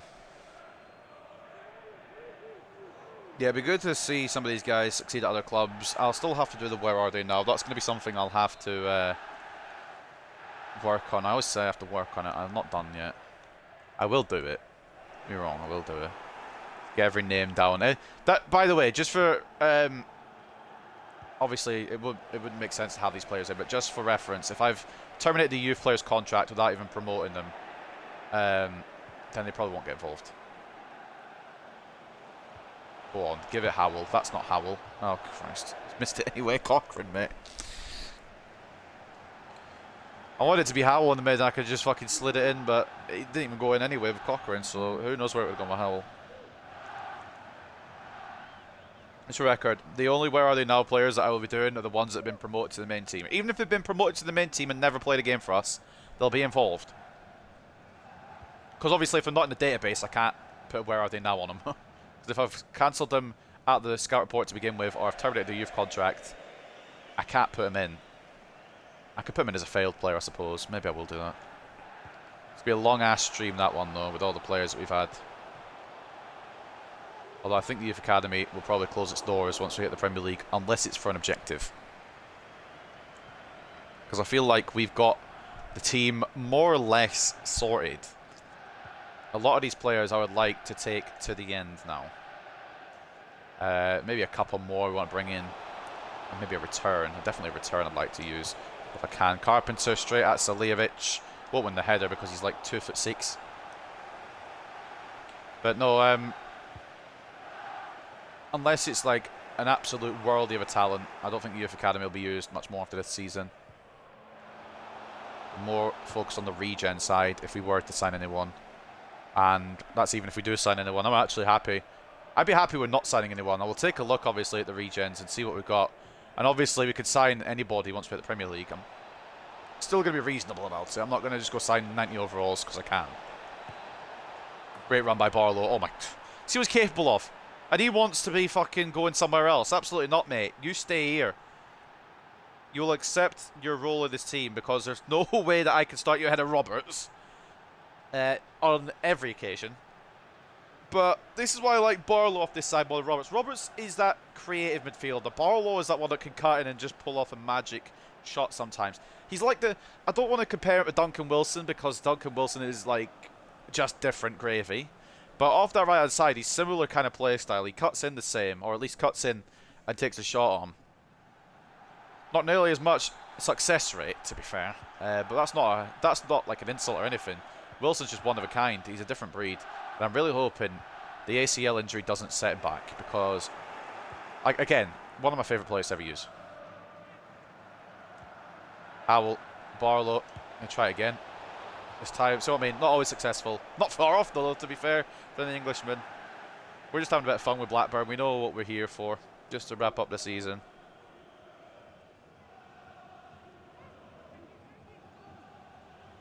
Two-0 to the good. We are on for that century. Blackburn, I think, weren't even involved in the playoff race for the majority of the season. And I think they're going to be a mid-table finish for them. Despite being relegated last year, I thought they might be involved in the battle, but they aren't at all. surprised he even got to the Premier League. This team feels not that good to play against. Like, it feels easy to play through, but maybe that's just because we've got a good team. Then again, we've gone for a rotated team. I want to take it on with Howell, but I just can't. Oh, mate, out to Gomez. Or McGregor, sorry. I'm so used to using Gomez. And I'm really upset about this man, especially Ollie McGregor. I can't believe how he went from we're going to use him till the end of the series to ACL injury so we can't use him anymore. Tried to shoot with Howell there, but I just couldn't get it out from under my feet. And it's just a bit upsetting. Some of these players, the injuries kind of cost them. The lack of play time kind of cost them as well on occasion. Sometimes the loans I want to try and send them out on don't get sent out to January for whatever reason rather than the summer where I'd like to do them. But it's a great interception as well by Ewan Galloway. Again, he's one I don't really want to lose, and I would probably keep him on, but we've got better younger players coming through, back off a loan, and we'll definitely have some good regens next year, centre-back wise. It's been a while since we've had some. Carpenter, Ejeda. Maybe with a send-off goal himself, saved by Salijevic. I wonder if any of the players that will be going after this game will get a send-off goal. It won't be McGregor, probably. Most likely won't be Galloway. The real candidates are Howell and Ojeda, and when I say real candidates are Howell and Ojeda, it's probably just Howell. Good block by Galloway. We'll go for a corner. Change in the first half. Veil for Valise. Interesting by Blackburn to make this opportunity. Or to take this opportunity to make a change in the first half. Fair enough. Corner goes in the favour of Blackburn, as we know, blocked by Galloway. Headed away by, I think, a Blackburn player, but I'm not going to complain. That's onside for Leonard. Ball in. Duncan. It's a good finish from Valise. He's just come on. The real-life Spurs striker finished it really well, I can't lie. Thought Duncan might get his hand to it, but maybe it was just that good that he couldn't.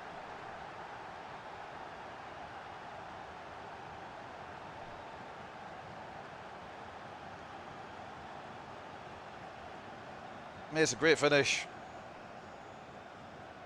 Duncan gave it his all as well. That's just as bottom corners you like. It's a fantastic finish. I'm not even mad. Not that I would be anyway. We've done our season.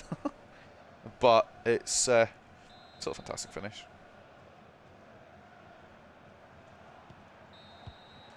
And that's the break. Blackburn get one back, but we lead 2-1. I don't remember who scored our second goal. Oh, it was Barlow, wasn't it? Who scored our first one, actually? Oh, it's Cochrane and Barlow. Fucking hell, my bloody memory takes a second to load. They get one back through Valise. Of course, now he's in real life at Spurs. I'm hoping he succeeds at Spurs, you know. Not heard much about him, but I've heard good things from what I have heard. Taking a look at the final day results then. Any idea on who will get that final spot? I don't remember the points margins, so I'm going to say no. Oh no, I do remember the points margins. Hold on. Let me maths it up in a minute, but we'll go through the scorelines first. 1-0 to Swansea over Bristol City. 0-0 between West Brom and Crystal Palace. Sheffield United drawing 0-0 with Hull. 1-0 to Rotherham over Huddersfield. 1-0 to Middlesbrough over Preston. Sunderland 1-0 up over Portsmouth. Norwich 1-0 up over Wigan. 1-0 to Blackpool over Cardiff. 2-0 to Burnley over Peterborough. 1-0 between Barnsley and QPR, and 0-0 between Reading and Nottingham Forest. So as it stands, ladies and gentlemen, that second promotion space belongs to West Bromwich Albion. They're on 91 points, whereas their two contenders sit on 90 as it stands. So we'll see how that comes out at the end, but that's where we're at. Quick maths than me there. You gotta love the maths brain. 63 at 37 turns of possession, 7 shots to 3, 1.9 expected goals to 1.2 in favour of Hartlepool. The Pool fans here looking to see if we will hit our century. If we do, brilliant. If we don't, not the end of the world. Probably won't be many, if any, changes today to the lineup in the second half. The substitutes, definitely not the 4 that will be moving on, will not be moving off the pitch today. They'll get their full 90 to send them off.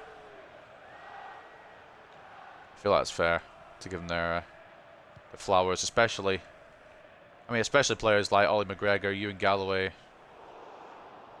Very good defensive staples on the way up. I'd even say Ojeda as well, but he's always really been a fringe player. I've never really had an option to fit him in. Jesus Christ.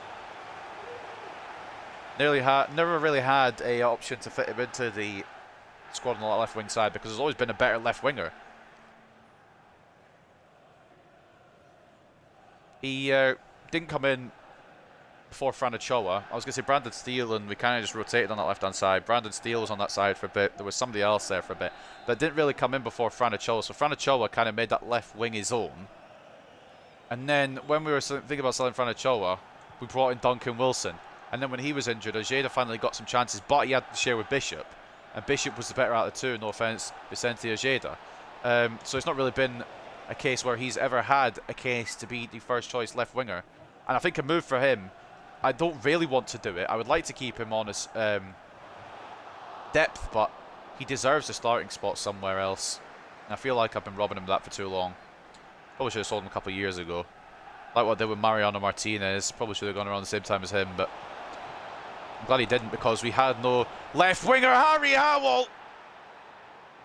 It might be the last, but it's a very beautiful finish, and he's going to dance with his teammates. He's going to enjoy his send-off. Howell, Cochrane, Barlow and McGregor coming together there for a little dance. Two of those players will not be here next year, hopefully. I mean, if we can't sell them on, they might still be around, but ultimately, Harry Howell does get his send-off goal. He might still get more, but if that's the send-off goal, what a beautifully taken goal, and what a way to finish it as well. I don't really want to sell Harry Howell. I know he's bad, and I know he's not good enough for the Prem at all. But he's the guy who no one expected to make a mark. I think first season, or the third season of League 2, or was it the first season, or the only season of League 1? It was one of those where he was just an absolute machine. Then he hit his potential when he got to the Championship. Probably shouldn't have even made it to the Championship, but not a lot of these players should have. Go on, Moffat, you fucking slay through him, mate. Diop will help bring it away. Ojeda, he'll want one now. First for it. I tried to play it for it at Cochrane, it just didn't do it. That look makes Ojeda just look like shit, but it wasn't even his fault. McGregor covers really well, and Galloway will get it away. I'm glad, out of all the people, I'm glad Harry Howell got his send-off goal, though. One last celebration in front of the Hartlepool fans, even if it's not at the Hartlepool Stadium. He get his send-off goal. Like, as I've said, I really don't want to sell him. He's been a bit of a mean player, but he's actually had quite a good career with us. Probably be a good little cup striker as well, but I think it's probably best to send him on his way. And we'll figure out what we want to do in terms of cups next year, because we have to start making a serious cup run at some point. Change for Blackburn. Kaku off for Dolan. Ball in should be caught by Logan Duncan, and it is exactly that. Maybe a counter. Galloway. Barlow. Carpenter is not going to get the ball because that was just fucking ass. Cochrane does win it back though. Howell's first touch is abysmal, which is what you'd expect, to be honest. They won't switch to Galloway. We finally got it with him. I'm still thinking maybe not to sell Galloway, but I should sell Galloway, and I will. But been a great performance today. Oh, it could have been a second for the departing Harry Howell, but it's a good save to prevent a fourth.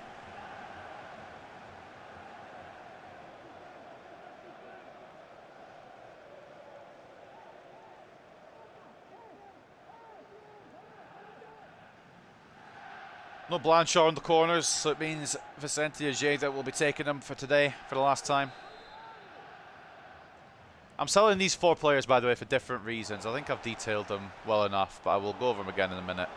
Also taking a shot with Barlow. It's blocked for a corner. So basically, with Ollie McGregor, we know the story about him. ACL injuries really hampered his potential. And unfortunately, unfortunately, he doesn't fit in the squad anymore. He's fallen way behind. I really wish he hadn't, but the injury's done that. Ewan Galloway, a very good player, but I don't think he's Premier League quality. He's probably cup quality, but I'd still maybe like to upgrade in that area. And he's been a great player for the club. I don't really want to do it, but I think I've got not much choice. Ojeda tried from that tight angle. Interesting idea. Anyway, as we're on topic, Ojeda, he not one I want to sell, like I said, but I don't really know if I'm ever going to be able to fit him into the squad. And when these wingers come back off loan looking fucking spicy, we're going to have to move some of them on as well. Jade is just unfortunately just a good player in an overcrowded position. So that's why we're moving him on. And then Harry Howell. He has not been championship quality for the whole time we've been in the championship, but we just like to keep him because I mean, he's good on his day, but like he's not at this level, and he definitely won't be at Premier League level. And as much as I do love him, I would love to keep him on. You got what you got when you love it, let it go, kind of thing, innit? He's been overdue an exit, so I wanted to sell him last season or start of this season, but it's not really been a situation where there was a good enough offer in for him. And then the thing is, when I was going to sell him, Middlesbrough came in for a bid in January transfer window. That was when Rodriguez was injured, so we had to keep him as an option. So timing was not great there. In the summer, when we won't be playing, it'll be an easier chance to sell him. We'll get another striker in as depth. Or hell, we'll bring in Carlson. When Carlson comes back off a loan, he'll be that depth, perhaps. I don't know. Because we can't function with just 3 strikers. As much as I like the 3 strikers, we're going to need a 4th. Jada tried to play it through to Moffat, doesn't work there. We're just kind of running down the clock now. We've got the century. It's just kind of sending these players off. Galloway has been phenomenal today, by the way. Gonna give these, gonna give the higher ups at the club, aka me, something to think about. Maybe we wait a bit in terms of deciding on Galloway. Carpenter will wrap it up. I think I'm actually gonna wait a bit in terms of Galloway. I do want to sell him, but he's put in a great performance today, and it really depends on what potential the guys have when they come back off a loan. Ezra Lucas, Prince Ibrahim. I think we'll just put the 3 up for now. Howell, Ojeda, and I forgot the other one already. McGregor. Maybe just put those 3 up for now. Galloway, we'll probably put up for sale eventually, but I'll maybe do that off screen once I've kind of had a look at how the rest of the centre-backs are looking in Season 7. We'll go into Season 7, and we'll have a little gander at everything, but I'll do that off screen. I'll make those decisions off screen. We'll do contracts to put them up to Premier League level as well, so there's no upsetness, no sadness. So if we've got a financial budget where we have to reduce player wages, we shit out of luck, unfortunately, lads. We got a little bit sleepy there and let him through, but Duncan equal to it. It's a phenomenal end to a phenomenal season. 4 goals for Hartlepool. I believe that takes our total tally in goals to 130, which is quite frankly ridiculous, but also expected with the talent we have. Howell, one more for the road. It's blocked. Carpenter, one more for the road. He's not going to be sold, but it's blocked as well. Contreras. I'm going to miss the Contreras-Galloway link-up, you know, if I do end up selling Galloway, which is probably likely, but we're just not doing it yet, kind of thing. At least we could put him up on the list, but not accepting the offers yet. 4 out of minutes to end this one. Hartlepool will hit 101 points. The century is complete. I love it. We are very good, aren't we? There's going to be a lot of adjusting to the Premier League, which I'm scared of on a level, but I'm also excited about on the other level. I wonder who our first Premier League opponent will be. That's also I'm intrigued in. Who's going to be the first battle?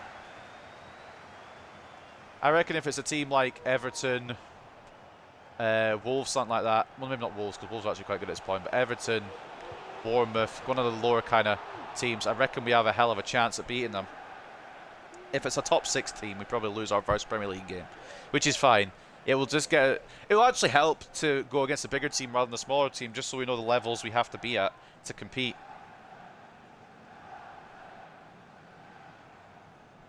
I'm just happy to be at that stage now where we can call ourselves a Premier League team. And at that stage where we can go to that next level, hopefully, aim towards Europe. Valise will send one Blackburn's way again. It's going to be another 4-2 win for us like it was earlier in the season.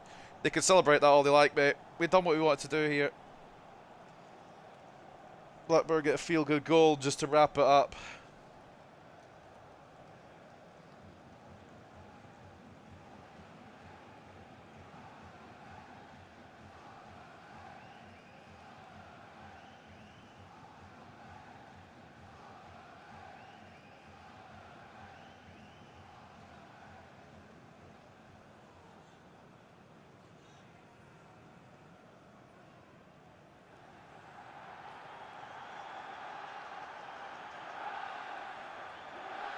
Well, Valise ends on a high note for Blackburn, but we don't give a fuck, do we? My controller's down. I'm just going to let the game do what it wants. We's donezo here anyway. The championship is donezo for us. We're going up to the big boy league. Carpenter's going to knock it back, and that will do it.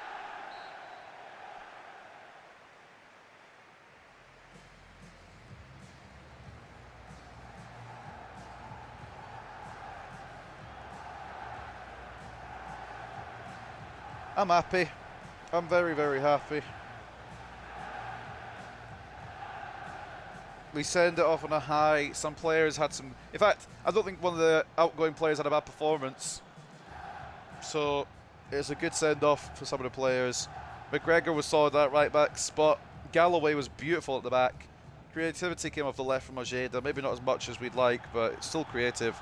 And then, of course, Harry Howell will get his going away goal. And we're going to watch that one more time, just because it's going to be the last time we see the goal from him, unless he plays in the playable highlights in the preseason friendlies. But I wouldn't bet your house on it. Look at it, a beautiful bit of play. I think it was Cochrane into Howell, just rolled it through his foot apparently, but we'll ignore that. It's his final goal, we don't care. And just caresses it into that bottom left.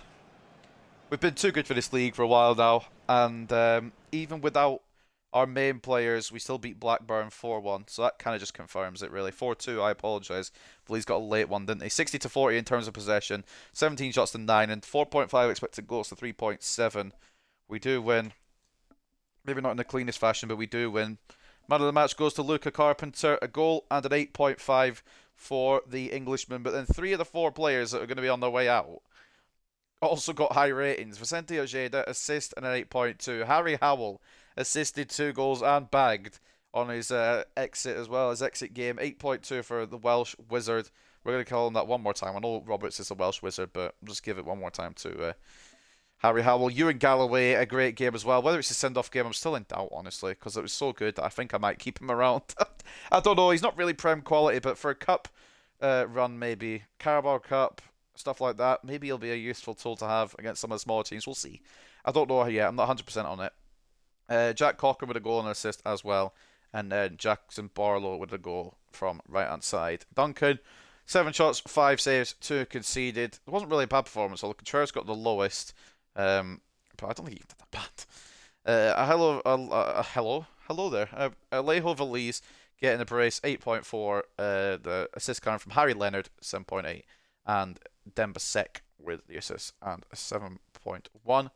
Salijovic, the regen goalkeeper, gets 11 shots, 7 saves, 4 conceded.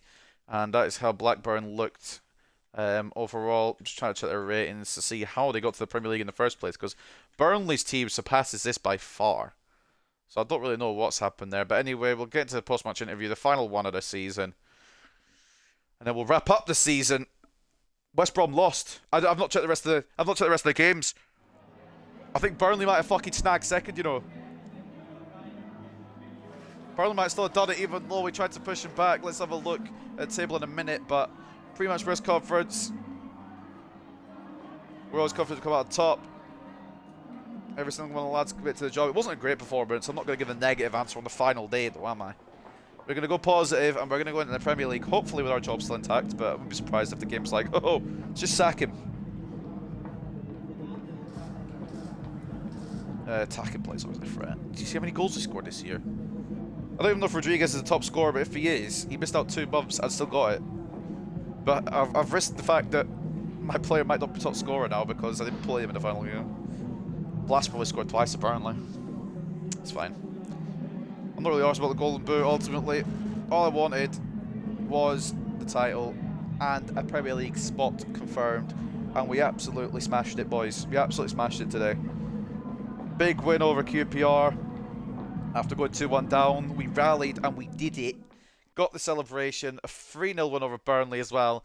And then we finished off with a 4-2 beating of Blackburn. Tournament prize money, 8.4 million for winning the league. Not too shabby. And Anton Johnson will move to the right wing. We'll let improvement anyway. It puts him up to a 50. We did say we were going to try and experiment with this kid. And if he's not that good, we'll move him on. But 5-star skill moves, high attacking work rate. There might be a hidden gem here depending on how his potential fleshes out. We'll just have to wait and see on that. I'm in no rush to figure it out though. Jack Cochrane is happy to be a right winger. No one asked. And sorry, I was really mean, Jack Cochran, but you're not a right winger. And Carlos Rodriguez is happy to be playing again. But we won't be playing again now for 3 months. So, well, 2 months because we've got pre-season friendlies. Sorry, I was stretching. Right, that's us. So what we're going to do before we even check the table, because we don't really won the playoffs yet, we're going to keep going for now. Player returns from injury. He returned a day after the fucking last game. Are you actually... I mean, I'm glad he's back and everything, but are you actually kidding? Victor Lindgren is looking to cancel his contract. Is he the fucking good one? Yeah, get him up now. Don't waste time with him. Who else? Jake Pearson. He's not as good, but we'll just move him on. Sign him up and move him on. And there he is, Duncan Wilson returning from injury. Oh, it's a beautiful sight. I don't know what his rating is going to be like, potential is going to be like, etc. I wonder if we can just build him back up to 79 before the end of the season, save him a little bit. I don't think it's going to happen. I think his potential might have been fucked there by the injury, which sucks. I guess we'll give it time though. We'll give it time. I'm in no rush. I don't think we've got any contracts to renew, so it shouldn't remind us of that. We've got a youth squad report. We've got some good players still in there. We're going to call up Finley Ward and Thomas Pope and loan them out next season just to see what they're about. Probably won't stick around, to be honest with you, because I think we've got our midfield set, but they're good to see what they're capable of next season. Still got 45 players on the books, so we're going to have to move a load off. And it is going to be some difficult decisions to be made. I will figure them out off screen though. And we're going to stop here, just so I don't go too far. We'll take a look over the whole the whole season. Progress assessment. I thought we'd done that. Maybe we didn't do it in time. I don't know. But the 2028, is this the Euros? This will be 2028. Trying to think. 2022 World Cup, 2026 World Cup. Yeah, be the Euros then. Nicholas Nielsen of Denmark. Harry Howell getting called up. Brilliant. I love that for him, even if he won't be around for us after this season. Ethan Roberts for Wales. Jack Cochran for Scotland. Logan Duncan for Scotland. Ewan Galloway for Scotland. All making the Euros. You love to see it. Also, while we're here, I might as well do the deed. Don't really want to, but we might as well do the deed. Who was it? First of all, we're going to send Lindgren out on loan. Pearson, we're just going to sell. I know he's got showing great potential, but we're just going to sell. Add Armstrong back to the loan list. And then, who else? McGregor, transfer list. Galloway, we're considering to keep. Jada transfer list, unfortunately. Don't really want to, but just too many wingers. And Harry Howell, sorry, man. I don't want to do it, but it has to be done. So, we'll see over this season then who got that second automatic spot is the question. It was Nottingham Forest, but look how close the fucking race was. Fucking hell. That is a fucking photo finish for the automatic spot. It was Nottingham Forest for the majority of the season that looked like they were going to get it. And in the end, they did get it, which is not surprising, I guess, because they were in the fucking running for it. But Burnley and West Brom nearly took them to the end there. But Nottingham Forest will come up with us automatically. It'll be one of Burnley, West Brom, Norwich and Crystal Palace that will come up with us. We will take a look at that in a moment. But that is how it's looking. 7th place, Middlesbrough. 8th place, Huddersfield. 9th is Swansea. 10th is Blackburn. 11th is Hull. And to finish out the top half of the table, we have Preston North End, perennially 12th. And it's not changed in 6 seasons of career mode. As we continue to read down, 13th is Bristol City, 14th Sunderland, 15th Reading, 16th QPR, 17th Sheffield United after a torrid start. They did recover it, fair play to them. Blackpool 18th, 19th for Cardiff, 20th for Portsmouth. This is the key question. Will it be Barnsley or will it be Wigan who go down? 21st is Barnsley. We already knew Wigan went down anyway. I don't know why I was trying to hype that up. Barnsley 21st. Wigan go down alongside Rotherham and a very, very dismal Peterborough United. So that's not a great season for them, but it's the way she blows. In the FA Cup then, it was Leeds United that won on penalties. I shouldn't be celebrating it, but I love an underdog victory. Leeds United will go into the Champions League next year once again. I think it's again, actually. I think they were just in Europe. I don't remember if they were Europa League or Champions League already. They were in one of them. But Leeds United get Champions League football. I do like it, even though I don't like Leeds. We got knocked out early round off three. It's not round off three. It's the round three, the third round, where there's 64 teams. We got knocked out by Wolves 2-0. Hopefully, we'll improve on that next year, but we'll have to wait and see. And the route to the final, I guess, we'll have a look for Leeds. They beat Man City, which is a fucking big scalp to take to start with. They then went on to beat Cambridge after a replay. Fucking hell, and then got beaten by Cambridge. Beat Middlesbrough, beat West Ham, beat Brentford, and then won against Chelsea on penalties. The Carabao Cup, that was won by Southampton. 2-1 over Everton. Brilliant victory for the Saints, as we were knocked out round one. Oh no, round two. We made it through round one. Round two, we got knocked out by Spurs. So Spurs and Wolves knocked us out. It's not awful if you put it in the grand scheme of things. The board still weren't happy. Who won it? It was Southampton. Let's take a look at the route to the final then. Were they in round one? No, they're in round two. They should have been, right? Maybe they weren't. Were they not in round two? Round three? Where did they start? They beat Sheffield United. Fair enough. Everyone beat Sheffield United. 3-1. I didn't, though. I actually lost Sheffield United. But they beat Millwall, beat Burnley, beat Arsenal, fucking hell, and then beat Southampton. Fair enough. And the Championship playoffs, I'm closing my eyes. I'm not going to look yet. We're going to scroll across and see. You already saw it on the screen, but I'm just going to do it of my own volition. Burnley beat Crystal Palace 3-2 on aggregate, despite losing the second leg. It was 2-1 to Norwich over West Brom. West Brom, another season in the Championship. My God, West Brom will never get to the Premier League, man. And the promotion playoff final was won by Norwich, so neither will Burnley. That Burnley team that is fantastic will not get to the Premier League either. Neither Burnley or West Brom, who fought Nottingham Forest to the end, will make it up to the Premier League. It's Norwich City that will join Nottingham Forest and Hartlepool United in the Promised Land. The Super Cup at the start of the season was won by Manchester City, of course, the Champions League winners. Manchester City beating the Europa League winners, Roma. Except I can't read because it's actually Roma who won it. I am just dumb. Roma winning the Super Cup over Manchester City. I didn't realise they won on penalties. I thought it was Man City that won penalties. I am a moron. Forgive me. Roma FC, the Europa League winners, defeating Manchester City, the Champions League winners. But who are the Champions League winners this year? That's right. It's Man City again. No, it's not. It's Manchester United. Oh, lovely. Oh, beautiful. The Red Devils. Back at the top, back where they belong, winning the Champions League 1-0 over Wolfsburg. That's an interesting final, but it's a final I really like. Manchester United, serious about becoming good again. 6 seasons in, they've done it. Taking a look at their route to the final then, I'll give a fuck, I'll take a look all day. They came second in a group behind PSG. Round of 16, they defeated Benfica 5-2 on aggregate. In the quarterfinals, they ended up beating PSG, who won their group 4-3 on aggregate. They beat Manchester City. Go on. 3-2 on aggregate in the end. And then they defeated Wolfsburg to win the Champions League. So it's the red side, the good side of Manchester, to pick up the UCL after Man City won it last year. Europa League was won by Fenerbahce over Lens. We knew they were going to be the finalists because it was kind of one-sided at that point in the legs. And it turned out to be the case as well. 3-1 to Fenerbahce, as they will get Champions League football next year after winning the Europa League. What was their pathing, though, you might be asking? Even if you're not asking, I'm showing you anyway. They came second in their group as well, behind Newcastle. Got into the preliminary round, it will be, won't it? They beat Juventus 3-2 on aggregate. Fair fucking play to that to begin with. Beat West Ham in round 16 3-1 on aggregate. Beat Sporting 3-1 on aggregate. Beat Porto 4-2 on aggregate. And then ended up beating Lens 3-1. As for the Europa Conference League, it was won by Arsenal. Kind of expected with the teams that were left in there. They beat Braga 3-0. Although the quarterfinals did look fucking stacked a little bit, to be honest. I can't lie. Looked kind of better than what the other ones looked like in the Europa League and Champions. Well, maybe not Champions League, but the Europa League definitely. So Arsenal, they topped their group undefeated. Of course, they don't think they lost a game all fucking run here. So fair play to them. 6-2 over Copenhagen.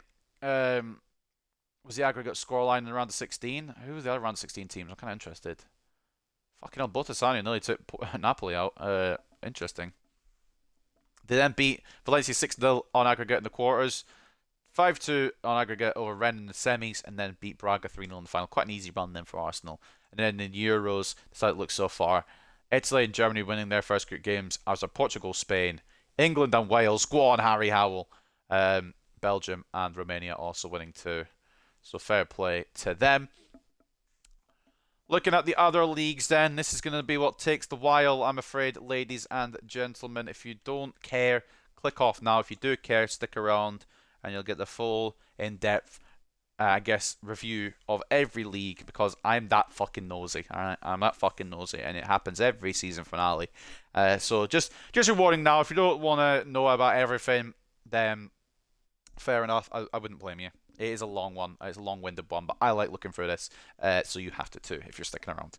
So at the moment, Boca Juniors sit top in the LPF. It has just started though with Newell's, Tigre, Arsenal, not that one, River Plate, Vélez, Sarsfield in the top 6 where the green is. I don't know how it works in Argentina, so I apologise. Independiente, Atletico, Tucumán, Platense, Gimnasia, Huracan, and Godoy Cruz are in the orange bits. I guess in it's 2 sets of playoffs. I couldn't tell you. Union, Sarmiento, and Baracas Central are the bottom 3 at the moment. In the A-League in Australia, it's Adelaide United that take the victory there, winning the A-League by 8 points over closest contenders Melbourne City. Western Sydney Wanderers, Western United, Perth Glory, and Wellington Phoenix all have a line next to their position, so I'm guessing they're in the playoff. I don't know how that works either. I'm good at this, ain't I? I didn't even read the bottom 3 of Australia. I am off my game. I apologise. Newcastle Jets, Central Coast, and Sydney FC are the bottom 3. In the Austrian Bundesliga, it is Red Bull Salzburg that win that. They get 52 points. I don't know if they go into a playoff of some sort because 6 teams have green next to their names, but it's Sturm Graz that comes second, Austria Vienna third, Rapid Vienna fourth, LASK fifth, and then Tirol in 6th place. With the bottom 3 being Altac, Austria Klagenfurt, and Wolfsberger AC. In the Belgian 1A Pro League, it's Club Bruges that take the title off Real Antwerp. Fuck off. Or Royal Antwerp, I should say. I'm so annoyed I didn't say their name right. Club Bruges, we're coming for your asses, alright? You will not be beating my Antwerp boys. I sent half the team there, alright? And they'll be doing good, whether you like it or not. But they do come second with 69 LOL points. Genk also with 69 LOL points. And Standard Liège complete the top 4 there with 59, not LOL points. The bottom 3 will be Cercle Bruges, STVV, and Siraying, who I'm pretty sure we've sent players to before. Chinese Super League. It was one. I think it was one. It might still be going on. Changchun Yatai sit top at the moment. It is Shandong Taishan, Shanghai Port, and Shanghai Shenhua in the top 4. The bottom 3 are, at this moment, I don't know if it's ended. It won't have ended. They don't all played each other. Kangzhou FC, Meizhou Hakka, and Dalian Pro. In the Danish 3F Superliga is Odense that topped that on goal difference. I think it's over, but I'm not going to be confirming that because I have no idea. Genuinely, they're top at the moment. I think they've won it. With Nordsjælland in 2nd, Copenhagen 3rd, Midtjylland 4th, AGF 5th, and AAB in that 6th position. The bottom 3 is Silkeborg, Lyngby, and Horsens. In League 2 then, in England, Swindon Town will be League 2 champions. They will advance back to League 1 alongside Gillingham and Wickham, with the playoffs being contested between Mansfield Town, Leyton Orient, Exeter City, and AFC Wimbledon.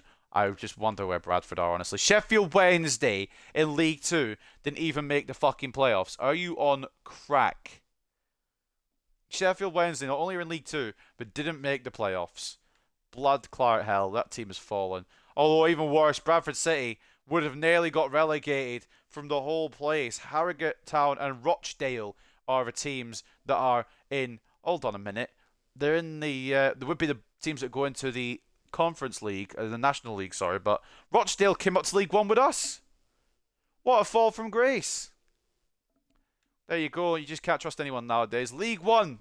We don't have to worry about any of these teams coming up because we're going up as well. But the teams that will be going up, Derby County and Birmingham City, 1st and 2nd, with Derby County winning the league with just 78 points. Fair enough. Fucking hell. The playoffs will be contested between MK Dons, Stoke City, Fleetwood Town, and Plymouth Argyle. I'd love Fleetwood to come up out of that group, you know. Very interesting. Let's continue to read down this how the rest of the table looks. Some interesting teams and interesting places here. But the relegation zone will consist of Bolton, who are going back down to League 2 again in this save. Shrewsbury, who I believe were in the Championship with us at one point. Is that back-to-back... Hold on. I think that's back-to-back relegations for Shrewsbury because they were in the Championship season 5.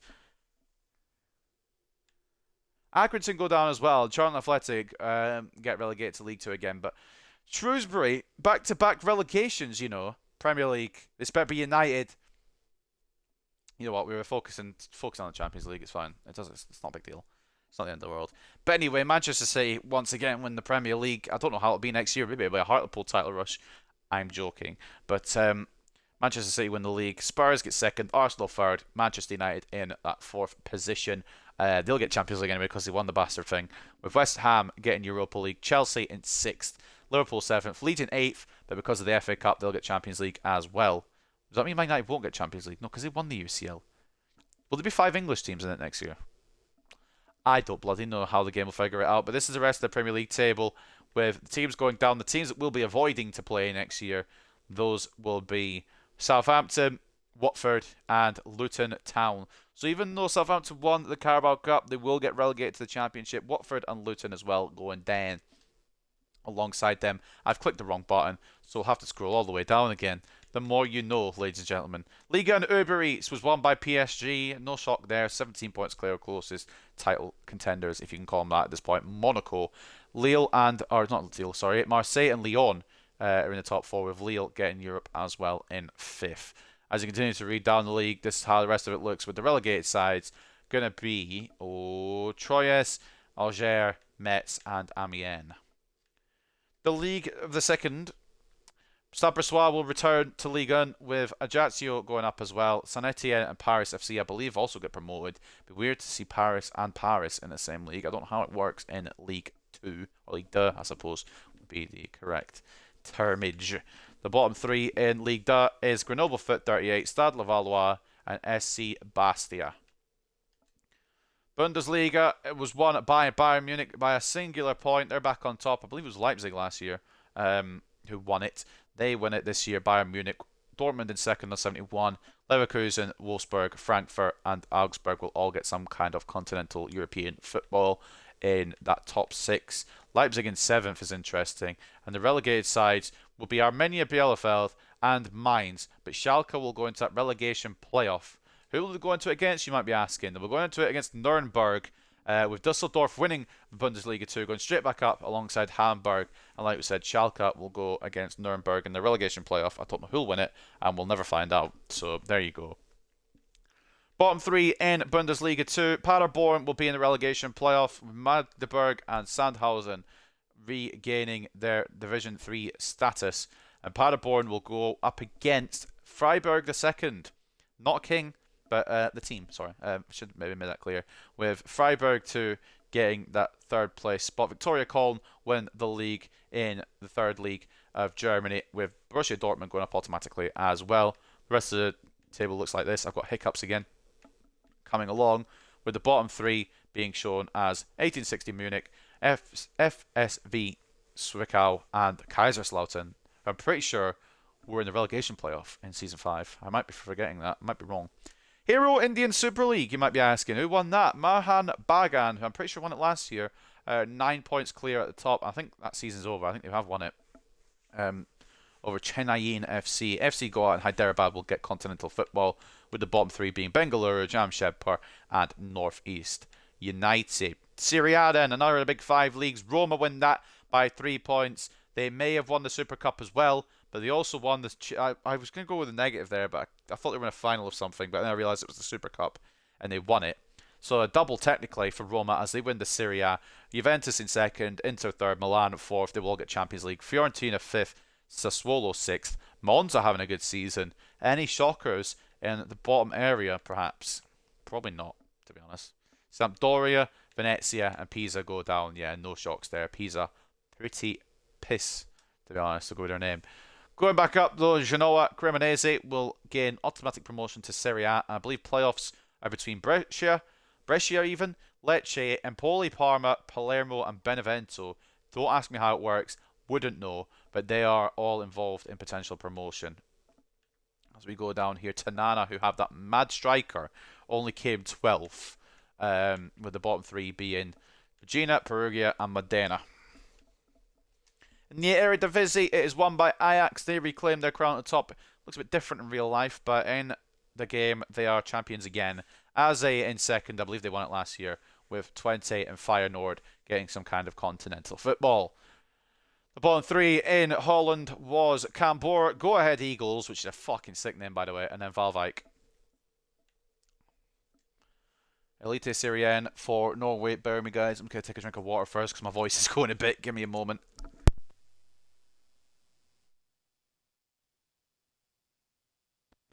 Rosenborg in first, Molde second, Bodo Glimt get that third continental football spot. With reading down, we will look at the rest of the league because it's actually still halfway through. I'm not writing any team off yet. Tromsø, Odds, and Jerv, the bottom three though. Looking at the PSO, PKO Ekstraklasa in Poland. Pogoń Szczecin win it on the goal difference, with Lech Poznan and Rakow getting some kind of continental football, European football, I should say. With the bottom three, probably teams I won't be able to pronounce: Vidzu Lodz, Warta Poznan, and Miedź Legnica. We'll go with it. It's not going to be perfect pronunciation, but I'll try my best every time. Porto win the Liga Portugal, regaining their spot at the top, with Benfica, Sporting, Braga, and Vitória all in the European spots. Sometimes I forget that Braga's in Portugal, and I don't know why, because I know it's in Portugal, but I feel like it's a Spanish team for whatever reason. My brain just doesn't connect sometimes. Estoril Praia, Casapia, and G.D. Chavez, the bottom three there. In the Electricity Premier League division in Ireland, Derry City win that, 4 points clear of closest rival Shamrock Rovers, who are in second. Dundalk get the third spot, and the bottom three are the University of Dublin, AFC, Shelbourne, and Finn Harps with a low 7 points. Interesting. K-League was won by Ulsan Hyundai with 10 points over their closest rivals, FC Seoul, with Suwon FC, Yeonbuk Hyundai, Suwon Samsung, and Daegu FC getting those continental spots. I don't really know how it works. I should probably read up on it, but I won't. Gimcheong Sangmu will be going in the bottom three alongside Seongnam FC and Gangwon FC as well. Romanian Superliga was won by FCSB. I believe this is second successive in a row. I could be wrong on that. University Craiova. It's not University at all. It's probably Craiova. I don't know what it is. Craiova anyway, second in the league by a long, long way. With Faro Constanta, Rapid 1923, Botoşani, and UTA Arad all getting some kind of continental football. And before I change league, we'll scroll down at the bottom and see what happens down there. Argez, Mioveni, and Hermannstadt, the bottom three. In the Saudi A-League then, is Al Hilal that win it. Al Nassr in second place. Cristiano Ronaldo obviously not playing anymore, so that's probably why they're struggling a little bit. But I don't think they won it while he was there. So I don't know. But Al Hilal win it anyway. Al Nassr second. Al Veda, Al Faya, Al Ittihad, and Al Tawun will get some continental football, with the bottom three being Damak FC, Al Shabab, and Al Adala. In the Scottish League, it goes to Celtic, the Old Firm battle. Long may it continue. 4 points clear of closest rivals, of course, Rangers. Rangers might have even won it, I don't know, because they have that top six and bottom six thing, so who knows. But as we can see on the screen, it's Celtic. I'm happy for it to stay that way. As we continue to look at the bottom of the league, I believe it's St Johnstone will go down. I think St Mirren go into a playoff. But I don't know the league rules about my own country, so fuck knows. I'm guessing it is that. I would assume it is that. It makes enough sense to be that. Obviously, it won't change because there's no Scottish Second League, which I don't know why, but it's fine. Real Madrid win La Liga by 5 points over closest rivals Barcelona. Sounds about right. With Sevilla getting third and Getafe, weirdly enough, getting fourth. I'm not a fan of Getafe at the moment. They've got a player I don't very much like, but I'm not going to lie, cloud my judgment in these career modes because he's not there in career mode, especially in FIFA 23 anyway. Real Sociedad and Mallorca get some European football. Any surprises? Is my question. Atletico 13th. Fair enough. Betis 16th. Celta Vigo 17th. It's Vallecano, however, Las Palmas, and Levante who go down, which you probably expect. But still, Atletico 13th, you know. Interesting, that's what I'm saying. Got dumped out of the Champions League as well, I think, by Man United, which is even worse. Well, I suppose it's better. I quite like that. Cadiz nuts getting fucking 92 points, 92 points of winning the Liga Smart Bank, with Elche going up with them. Tenerife, Almeria, who have Fran Ochoa now, no wonder they went for a promotion push. Alaves and Eibar will be in that playoff spot. And hopefully it is Almeria that win it with the mighty Fran Ochoa. Bottom three are... Fucking, how many teams are they? Mirandes, Burgos, and Cartagena. How many more have we got to do? Just 4. Alright, sweet. And we'll have to go over the whole stats for the whole team as well. God, it's hard life. Malmo sit top of the Allsvenskan at the moment with 24 points. Göteborg and Hammarby with continental football as well. as it stands. The season is nowhere near over. It's a January to January kind of thing, I think, isn't it? Sundsvall, Varbergs, and Helsingborgs, the bottom three, with the Credit Suisse Super League coming up next. BSC Young Boys, they've won it by quite a way. I'm going to be honest with you. I don't think it's even a title. I can't call it a title race, can I? There was no race. It was a one-horse race. Young Boys, a good 24 points clear. With Sion, Zurich getting continental football. As we continue to read down, it is going to be St. Gallen, Lucerne, and Winterthur that will be the bottom three. Who even concedes 100 goals in a season? My God, I've never done it myself. Galatasaray top the Turkish Super League. They win it again. 3 points over Besiktas, who will get Champions League football, I think, with Fenerbahce, Trabzonspor, and Başakşehir getting European football in some capacity. The bottom three goes to Istanbulspor, Hatayspor, and Sivasspor. And the final league, we know it's halfway through, so we'll just take a look quickly. That's fucking bright. Jesus Christ. In the MLS, New England sit top at the moment. I think it's the top 7 going to something, because that's where the lines are next to the numbers. New York City, SC Dallas, Whitecaps, Charlotte, Red Bulls, and Portland Timbers in the top 7. I am having a fucking stroke here, boys. Atlanta also on goal difference there. I think they do it head-to-head as well, because it was goal difference. Atlanta would be in there, so I'm assuming head-to-head is the requirement. As you continue to read down, all the way down to the end of these fucking never-ending teams. Columbus Crew, Sporting KC, and Nashville sit at the bottom. Nashville yet to win. And that's all the other leagues.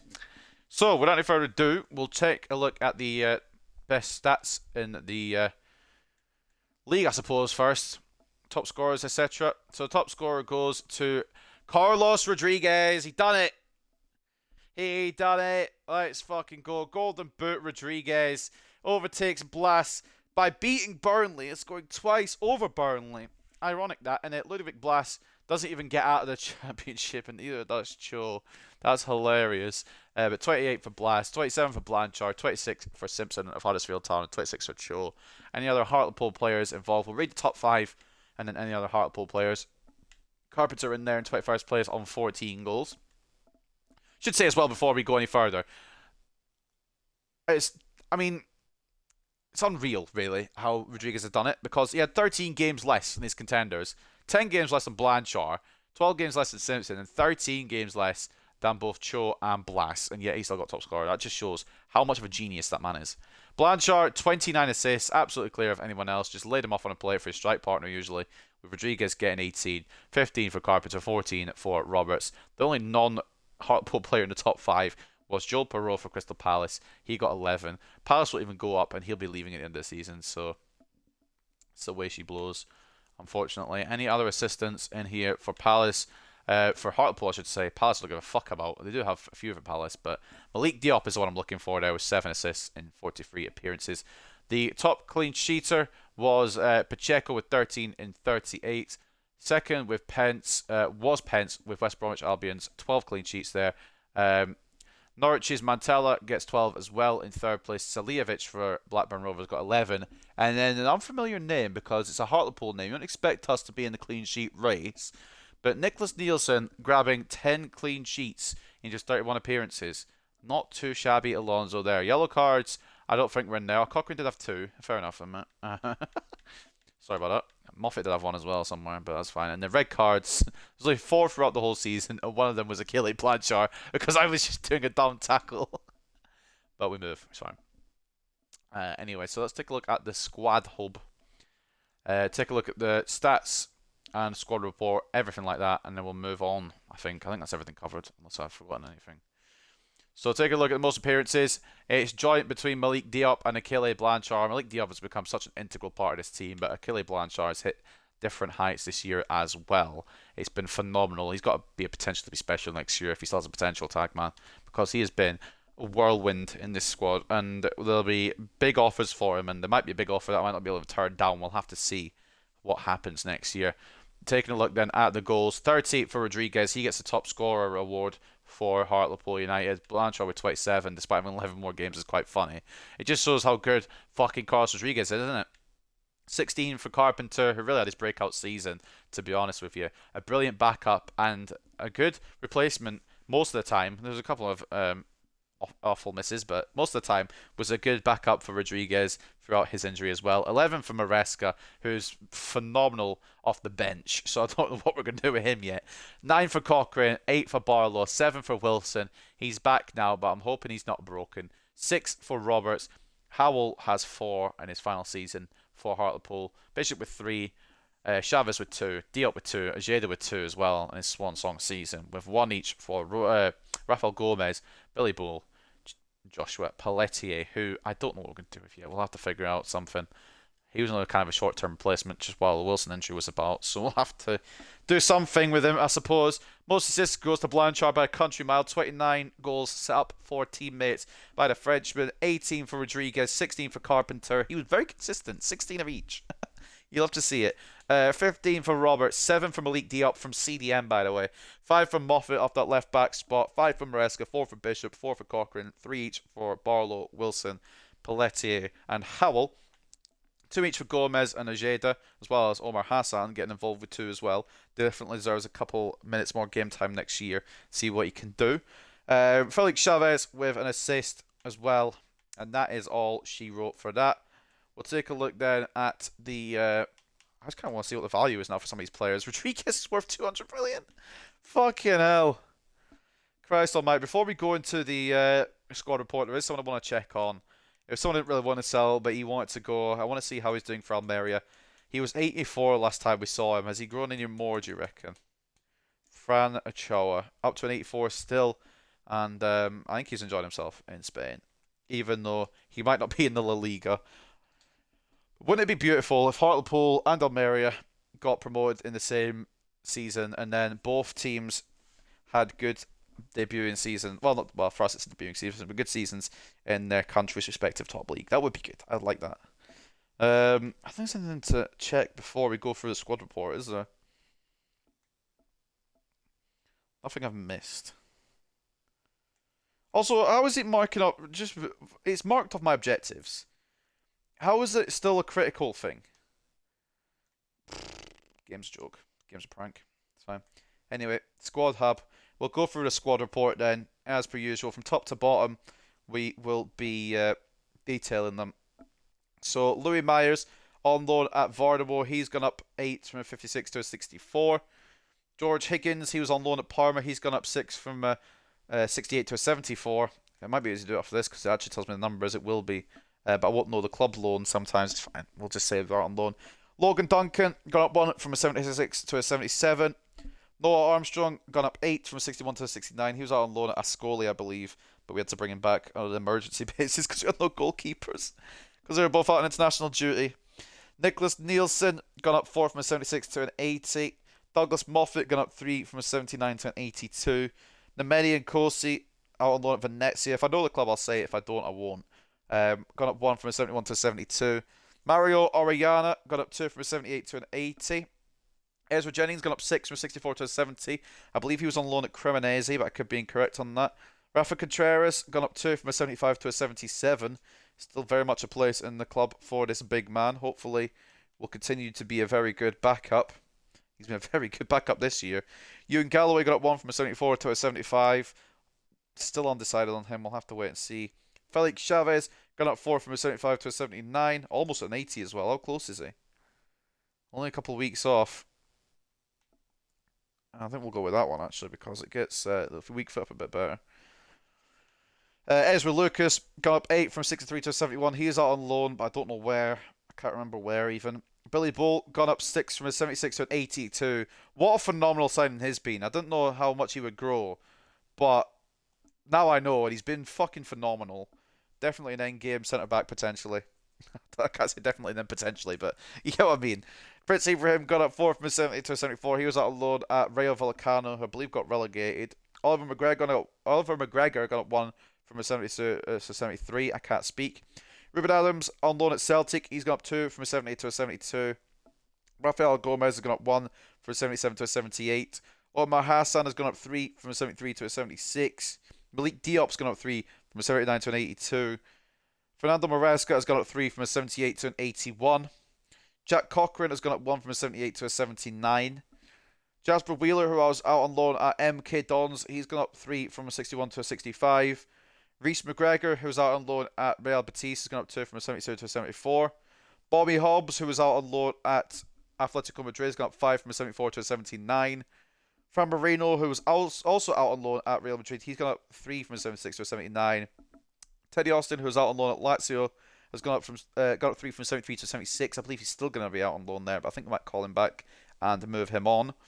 Evan Maguire hasn't grown at all. He was out on loan. I don't remember where he was out on loan, but he hasn't grown at all. Still at 67. Hugo Hansen up 2 from a 74 to a 76. Duncan Wilson at 78. He started the season at 78, grew up to an 80, got injured, went back down at 78, unfortunately. Jake Pearson got up 5 from 59 to a 64. Victor Lindgren got up 2 from a 62 to a 64. Joshua Pelletier got up 1 from a 78 to a 79. Vicente Ojeda got up 3 from a 76 to a 79. Thomas Bishop got up 4 from a 74 to a 78. Reece Briggs out on loan went up 7 from a 62 to a 69. Sunguli Shabalala, who went out on loan to Napoli, has gone up 4 from a 75 to a 79. Jackson Barlow has gone up 4 from a 77 to an 81. Ethan Roberts has gone up 4 from an 85 to an 89. Harry Howell has gone up 1 from a 71 to a 72. Jesper Karlsson, I think he was out on loan at Rodez. I've seen it so many times now. I think that's the club. He's gone up 3 from a 71 to a 74. Lewis Harper, who was out on loan at Tranmere, has gone up 9 from a 55 to a 64. Luca Carpenter has gone up 5 from a 74 to a 79. Achille Blanchard has gone up 5 from an 81 to an 86. Apparently hit his potential, which I do remember seeing actually now. And Carlos Rodriguez has gone up 3 from an 86 to an 89. That is the squad report, ladies and gentlemen. That is one hell of a season. Fantastic. Before we go into season 6 then, or season 7 actually, let's take a look at the news, see if there's anything we need to know about. Carpenter grabs winner against Blackburn. Carpenter scores to wrap up Hartlepool United's victory against Blackburn Rovers. Norwich beat Burnley as well in the playoff final, which means they will be Premier League next year. Player of the tournament has been announced as Murillo Kawe, who has been the better player of the Championship playoffs and a man to watch when we go into the Premier League now that we know that. Some world news in there with the Euros. We've got Fenerbahce winning the UEFA Europa League. Lions have to settle for being Europa League runners-up as a sensational performance from Fenerbahce in the final, so I'm grab a 3-1 win. Arsenal have won the Europa League. Is that Vlahovic? Or the Conference League, sorry. Is that Vlahovic playing the Conference League? Mad. Braga have to settle for being runners-up in the UEFA Conference League. It's a sensational performance from Arsenal in the final, saw them grab a 3-0 win. Burnley beat Palace 3-2, or 2-0, sorry. I think that was in the semi-finals. And then Arena auf Schalke played host to an astonishingly powerful display from Manchester United, who emerged victorious over Wolfsburg with a 1-0 win and saw Davies lead in celebrations after the final whistle. The Finlands in Manchester are getting ready to give the squad a hero's welcome home, and the enthralling journey to the climax of the tournament was rewarded with more silverware to find room for in the club's trophy cabinet. Yesterday's thrilling performance saw Manchester United make it 4 triumphs racked up in Champions League finals. You fucking love to see it. And there's nothing about us winning the league, which is interesting. But we did do it. I'll just show you our honours on the little career bit down here, ladies and gentlemen, before we move in as well. So just to wrap up this season, it'll show us in a minute anyway, but just to wrap up this season real quick. The objective was win the league title. It says NA, but we did do it. Domestic Cup objective was reaching around the 16 stage. It says NA as well. We didn't do it. The round 3 replay is where we got to in the FA Cup. We didn't get to the replay. Whatever. Round 2 in the Carabao Cup. We won the championship though. No Manager of the Month awards, no Manager of the Year awards somehow. I don't know how because we won the bloody fucking championship, but that's fine. Oriana, 27.9 million was the record transfer fee paid, and of course we parted ways with Fran Ochoa. 60 million was the fee there. 32 wins, 11 draws, 9 losses. Scored 135 total, conceded 71. That's in all comps, by the way. So I'll take that honestly, compared to some of the previous years. All the way back here, we conceded more than we scored. But it's fine. But anyway, let's get into Season 7 then. Just actually one more check as well. By the way, I don't know how we're critical, but the objectives are as follows. Reach around the 16 stage, we didn't do. Win the league title, we did. Got 8 clean sheets when we only needed 5 in away matches, which is pretty fantastic. Didn't do the youth development objective somehow. I don't exactly know how. It's a youth academy career mode. What's up, Diggs? Welcome, mate. 5 clean sheets in away matches. Signed player outside Europe, we did do. Financially, we should have done these, and hopefully it'll tick them off. We won the league title again, like I said. No continental success. So we'll go into Season 7, but we are Premier League now. I love it. Absolutely love it. Some stuff coming through here from some players. Diop has hit his potential, which was always going to be a worrying thing, unless he, of course, hasn't his potential and we can grow him elsewhere. But I think it might be done so in terms of growth for this man. But that's absolutely fine. An 83 rated player, quite a decent all-rounder to be honest. Could maybe use him on the wing, but we're going to keep him where he is because he's a strong, physical bastard. He'll make those Premier League midfields upset, I'll tell you that much. Unfortunately, has his potential. We'll have to take a look in greater detail next year when we get these players back we want to do. But I'll do them off screen. I'm not going to waste a lot of time. We're going to wrap it up for now. I'm sorry, Diggs, as well, if you've just joined. We're just about to end the stream, unfortunately. But anyway, players return from loan. That'll be a lot of them. We'll just get the whole host of them that are coming back. Masunguli Shabalala, Ezra Jennings, Ruben Adams, Bobby Hobbs, Reese McGregor, Ezra Lucas, Lewis Harper, Nemeni Nkosi, Reese Briggs, George Higgins, Louis Myers, Hugo Hansen, Prince Ibrahim, Evan Maguire, Fran Marino, Jasper Wheeler, all coming back. Fucking hell. There's a lot of fucking people. I think Jesper Karlsson and Teddy Austin still have time on their loans, which is why I've not come back yet. But there is the end of season results. First place in the Championship, round 3 of the FA Cup, round 2 of the Carabao, and we got to the group stage of the European International Cup. I don't think we won that. I don't really care though either. It's a pre-season tournament. So taking a look at this, apparently they're not very happy despite us getting to the Premier League, which is a bit stupid, but it's the way it goes. It probably won't come as a surprise to you that we're not entirely satisfied with the team's results this season. We have failed to achieve a number of our objectives, falling short of what we expected to accomplish both on and off the pitch. We were hoping for a clearer commitment as well as better results from you. However, we aren't minded to rush into a decision on your future. I feel you deserve another season to work towards what we all hope you can achieve as manager of Hartlepool. We'd like you to remain in post for next season. Please contact the club secretary if you wish to discuss the contents of his email. I don't know why we wouldn't stay in charge, to be honest, because we've done a fucking hell of a job, in my opinion. But I'm biased. Anyway, on to Season 7. We'll sim in a few days, etc. But that's pretty much the end of the episode. Season 6, fantastique!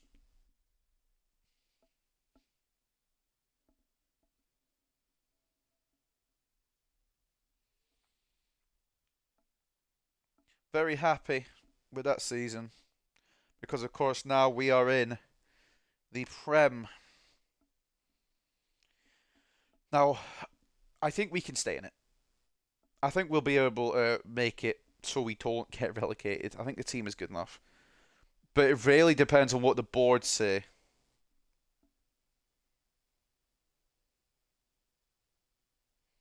Because if the board say something fucking stupid, I'm not going to be happy. So we'll go for the one with the most money, naturally. I'm not really arsed too much because I won't really be playing it. I'll just be, whatchamacallit, playable highlighting it. But here we are, customized club. Let's do that first. Let's get a brand new stadium, an upgrade on the stadium for the Premier League. Which one do we want to go with? There we go, this with the floodlights on bright. Victoria Park. The stands are a lot bigger. Maybe we'll recolour them. Stadium colour remains as it is, of course, but the seat colour, we're going to go blue this year rather than white. And then the pitch is going to get more into a different way because it's Premier League now. We need to look professional here. I don't really know what the professional one is, to be honest. We'll go with the checkered large and we'll go with a nicer green. Jungle green. We've been working on it over the summer. And the line colour will be blue this year. Oh ho. We're stepping up. The nets will be triangle this time. Hexagon meshing is already on. With the checker blue white. We're leveling up in the world, boys. The stadium getting minor upgrades there. We can't change the kit, unfortunately. But we can advance a little bit now and see where we're at. Just so we get the objectives, etc. Departures, everything. So it doesn't get stuck on the 1st of July. Because after you get past the 1st of July, it does reset. We do have plenty of money. Money is no object, it seems here, ladies and gentlemen. We're excited you'll be remaining at the club for another season at least. Based on your performance last season, the savings against budget you're able to make, we've got 61.9 million, or about 62 million extra, which was the full budget to 84 million. So we do have the money, should we need to pull things off. Match rescheduled, plenty of those. I don't know why they've been rescheduled. I'm assuming the FA Cup in some capacity, or I don't fucking know. We'll have a look in a minute. But still got performance review, and we've got our first offer of the season. Farul Constantina coming in for Oliver McGregor. I'd like to keep him in kind of the Premier League area, really, but well, not the Premier League area, obviously, but like the English pyramid. We'll go and ask for 3.6 and see what they say. They might say nah, or they might say yeah. Probably could have asked for a little bit more. I was wanting to go for 4, but I think that would be too far. So we will get Ollie McGregor hopefully out the gate. We're not going to 70 further, by the way. This is where we're at. This is where we're ending. And yeah, this is where we're at. First of all, first thing I want to check is who do we have to open our Premier League journey. So we've got Villarreal, Leverkusen and Sevilla in the pre-season tournament, but we start our season against Manchester United. You couldn't write it. You couldn't fucking write it. The first game of the season will be against Manchester United. Oh, I'm actually really happy about that, to be honest. Probably lose it, but I'm really happy to be about it. And just to fucking rub it in a little bit, just to show that we are here, and we're here not to fuck around. We're here to take over Hartlepool in the Premier League. These are the Premier League teams. So we've got Bournemouth, Arsenal, Aston Villa, Brentford, Brighton, Chelsea, Everton, Fulham, Hartlepool United, boys. Leeds United, Leicester City, Liverpool, Manchester City, Manchester United, Newcastle United, Norwich, Nottingham Forest, Spurs, West Ham, and Wolves. I'm fucking excited, you know. Our first game of the season is at the Victoria Park, the new and improved Victoria Park, to take on my team in real life, Manchester United. Any big moves so far? And I can see a couple here, but we haven't made ours yet. We're going to do this off screen, having a gander at people. That sounds really weird, but you get what I mean. Like, just having a look at who we want to sign. Elif Elmas has gone to Brentford. They're fucking readying up. Miguel Cuevas has gone to Barcelona. Hamburg have signed Andres Nemeth, with Castillo Keba going to Sassuolo. Interesting choice. And Sergei Milinkovic-Savic making the move to Arsenal. Chelsea signing Edmund Tapsoba. I wonder what we're going to do. Lingering surplus at Hartlepool? No, he's going to be on loan. Ojeda is... he needs to move on. We know that. And Hartlepool now know they kick off their league campaign. Hartlepool against Manchester United. I mean, it's written awfully, but France are out of the European Championships after losing to Denmark in an intriguing quarterfinals match. We'll be having a look to see what happens with that. But Nicholas Nielsen putting a performance in. England through as well, Germany through. So I believe it's Germany, England, Spain, Denmark in the Euros semis. If I remember to check, I will look at that. And of course, the Farul debut imminent potentially for Oliver McGregor. It's been confirmed overnight that Hartlepool United finally agreed to accept Farul's 3.05 million offer for Oliver McGregor. We didn't do that. We said 3.6 million. But there are still a few contractual details to be ironed out, apparently. But sources claim we can expect to see McGregor in a Farul shirt within days rather than weeks. So what I'm going to be doing off screen after this episode's ended, which is about now, is I'm going to be going into this squad hub, having a look at what we got, sorting contracts out, figuring out what I want to do with people. I'm a little bit upset that Higgins has gone down to exciting prospect, but he'll still be a very good goalkeeper to have. Meyer's still exciting prospect as well. We're going to quickly look at potentials. In fact, I won't be able to look at all of them because contracts need to be renewed for a few players. With Bobby Hobbs, Sunkuli Shabalala as well, definitely want to do. But we'll know about his potentials after. But for just currently, we'll just check what we've got in terms of potentials and beg, plead that we have a potential for Duncan Wilson. I'm really hoping. Malik Diop still showing great. Maresca showing great. That's fine. Jasper Wheeler showing great. Teddy Austin. He'll probably... I mean, Bobby Hall's probably be exciting prospect still. We don't know. Fran Marino's lost his potential tag, but that is because he's 22. I think we're going to move him on anyway because Bobby Hobbs is younger. Fran Marino's potential is 79. That's fair. We'll move him on because Hobbs is younger. Unless his potential, of course, is 79 as well. No, he's still got room to grow in it. So we'll figure him out as well. Reece McGregor still showing great. Duncan Wilson, it's a downgrade. It is a downgrade. But it is still a potential growth. So we can't be too upset. We'll keep him on the inverted winger for now. His speed won't get any fast. Hold on, his speed won't get any faster. His acceleration will.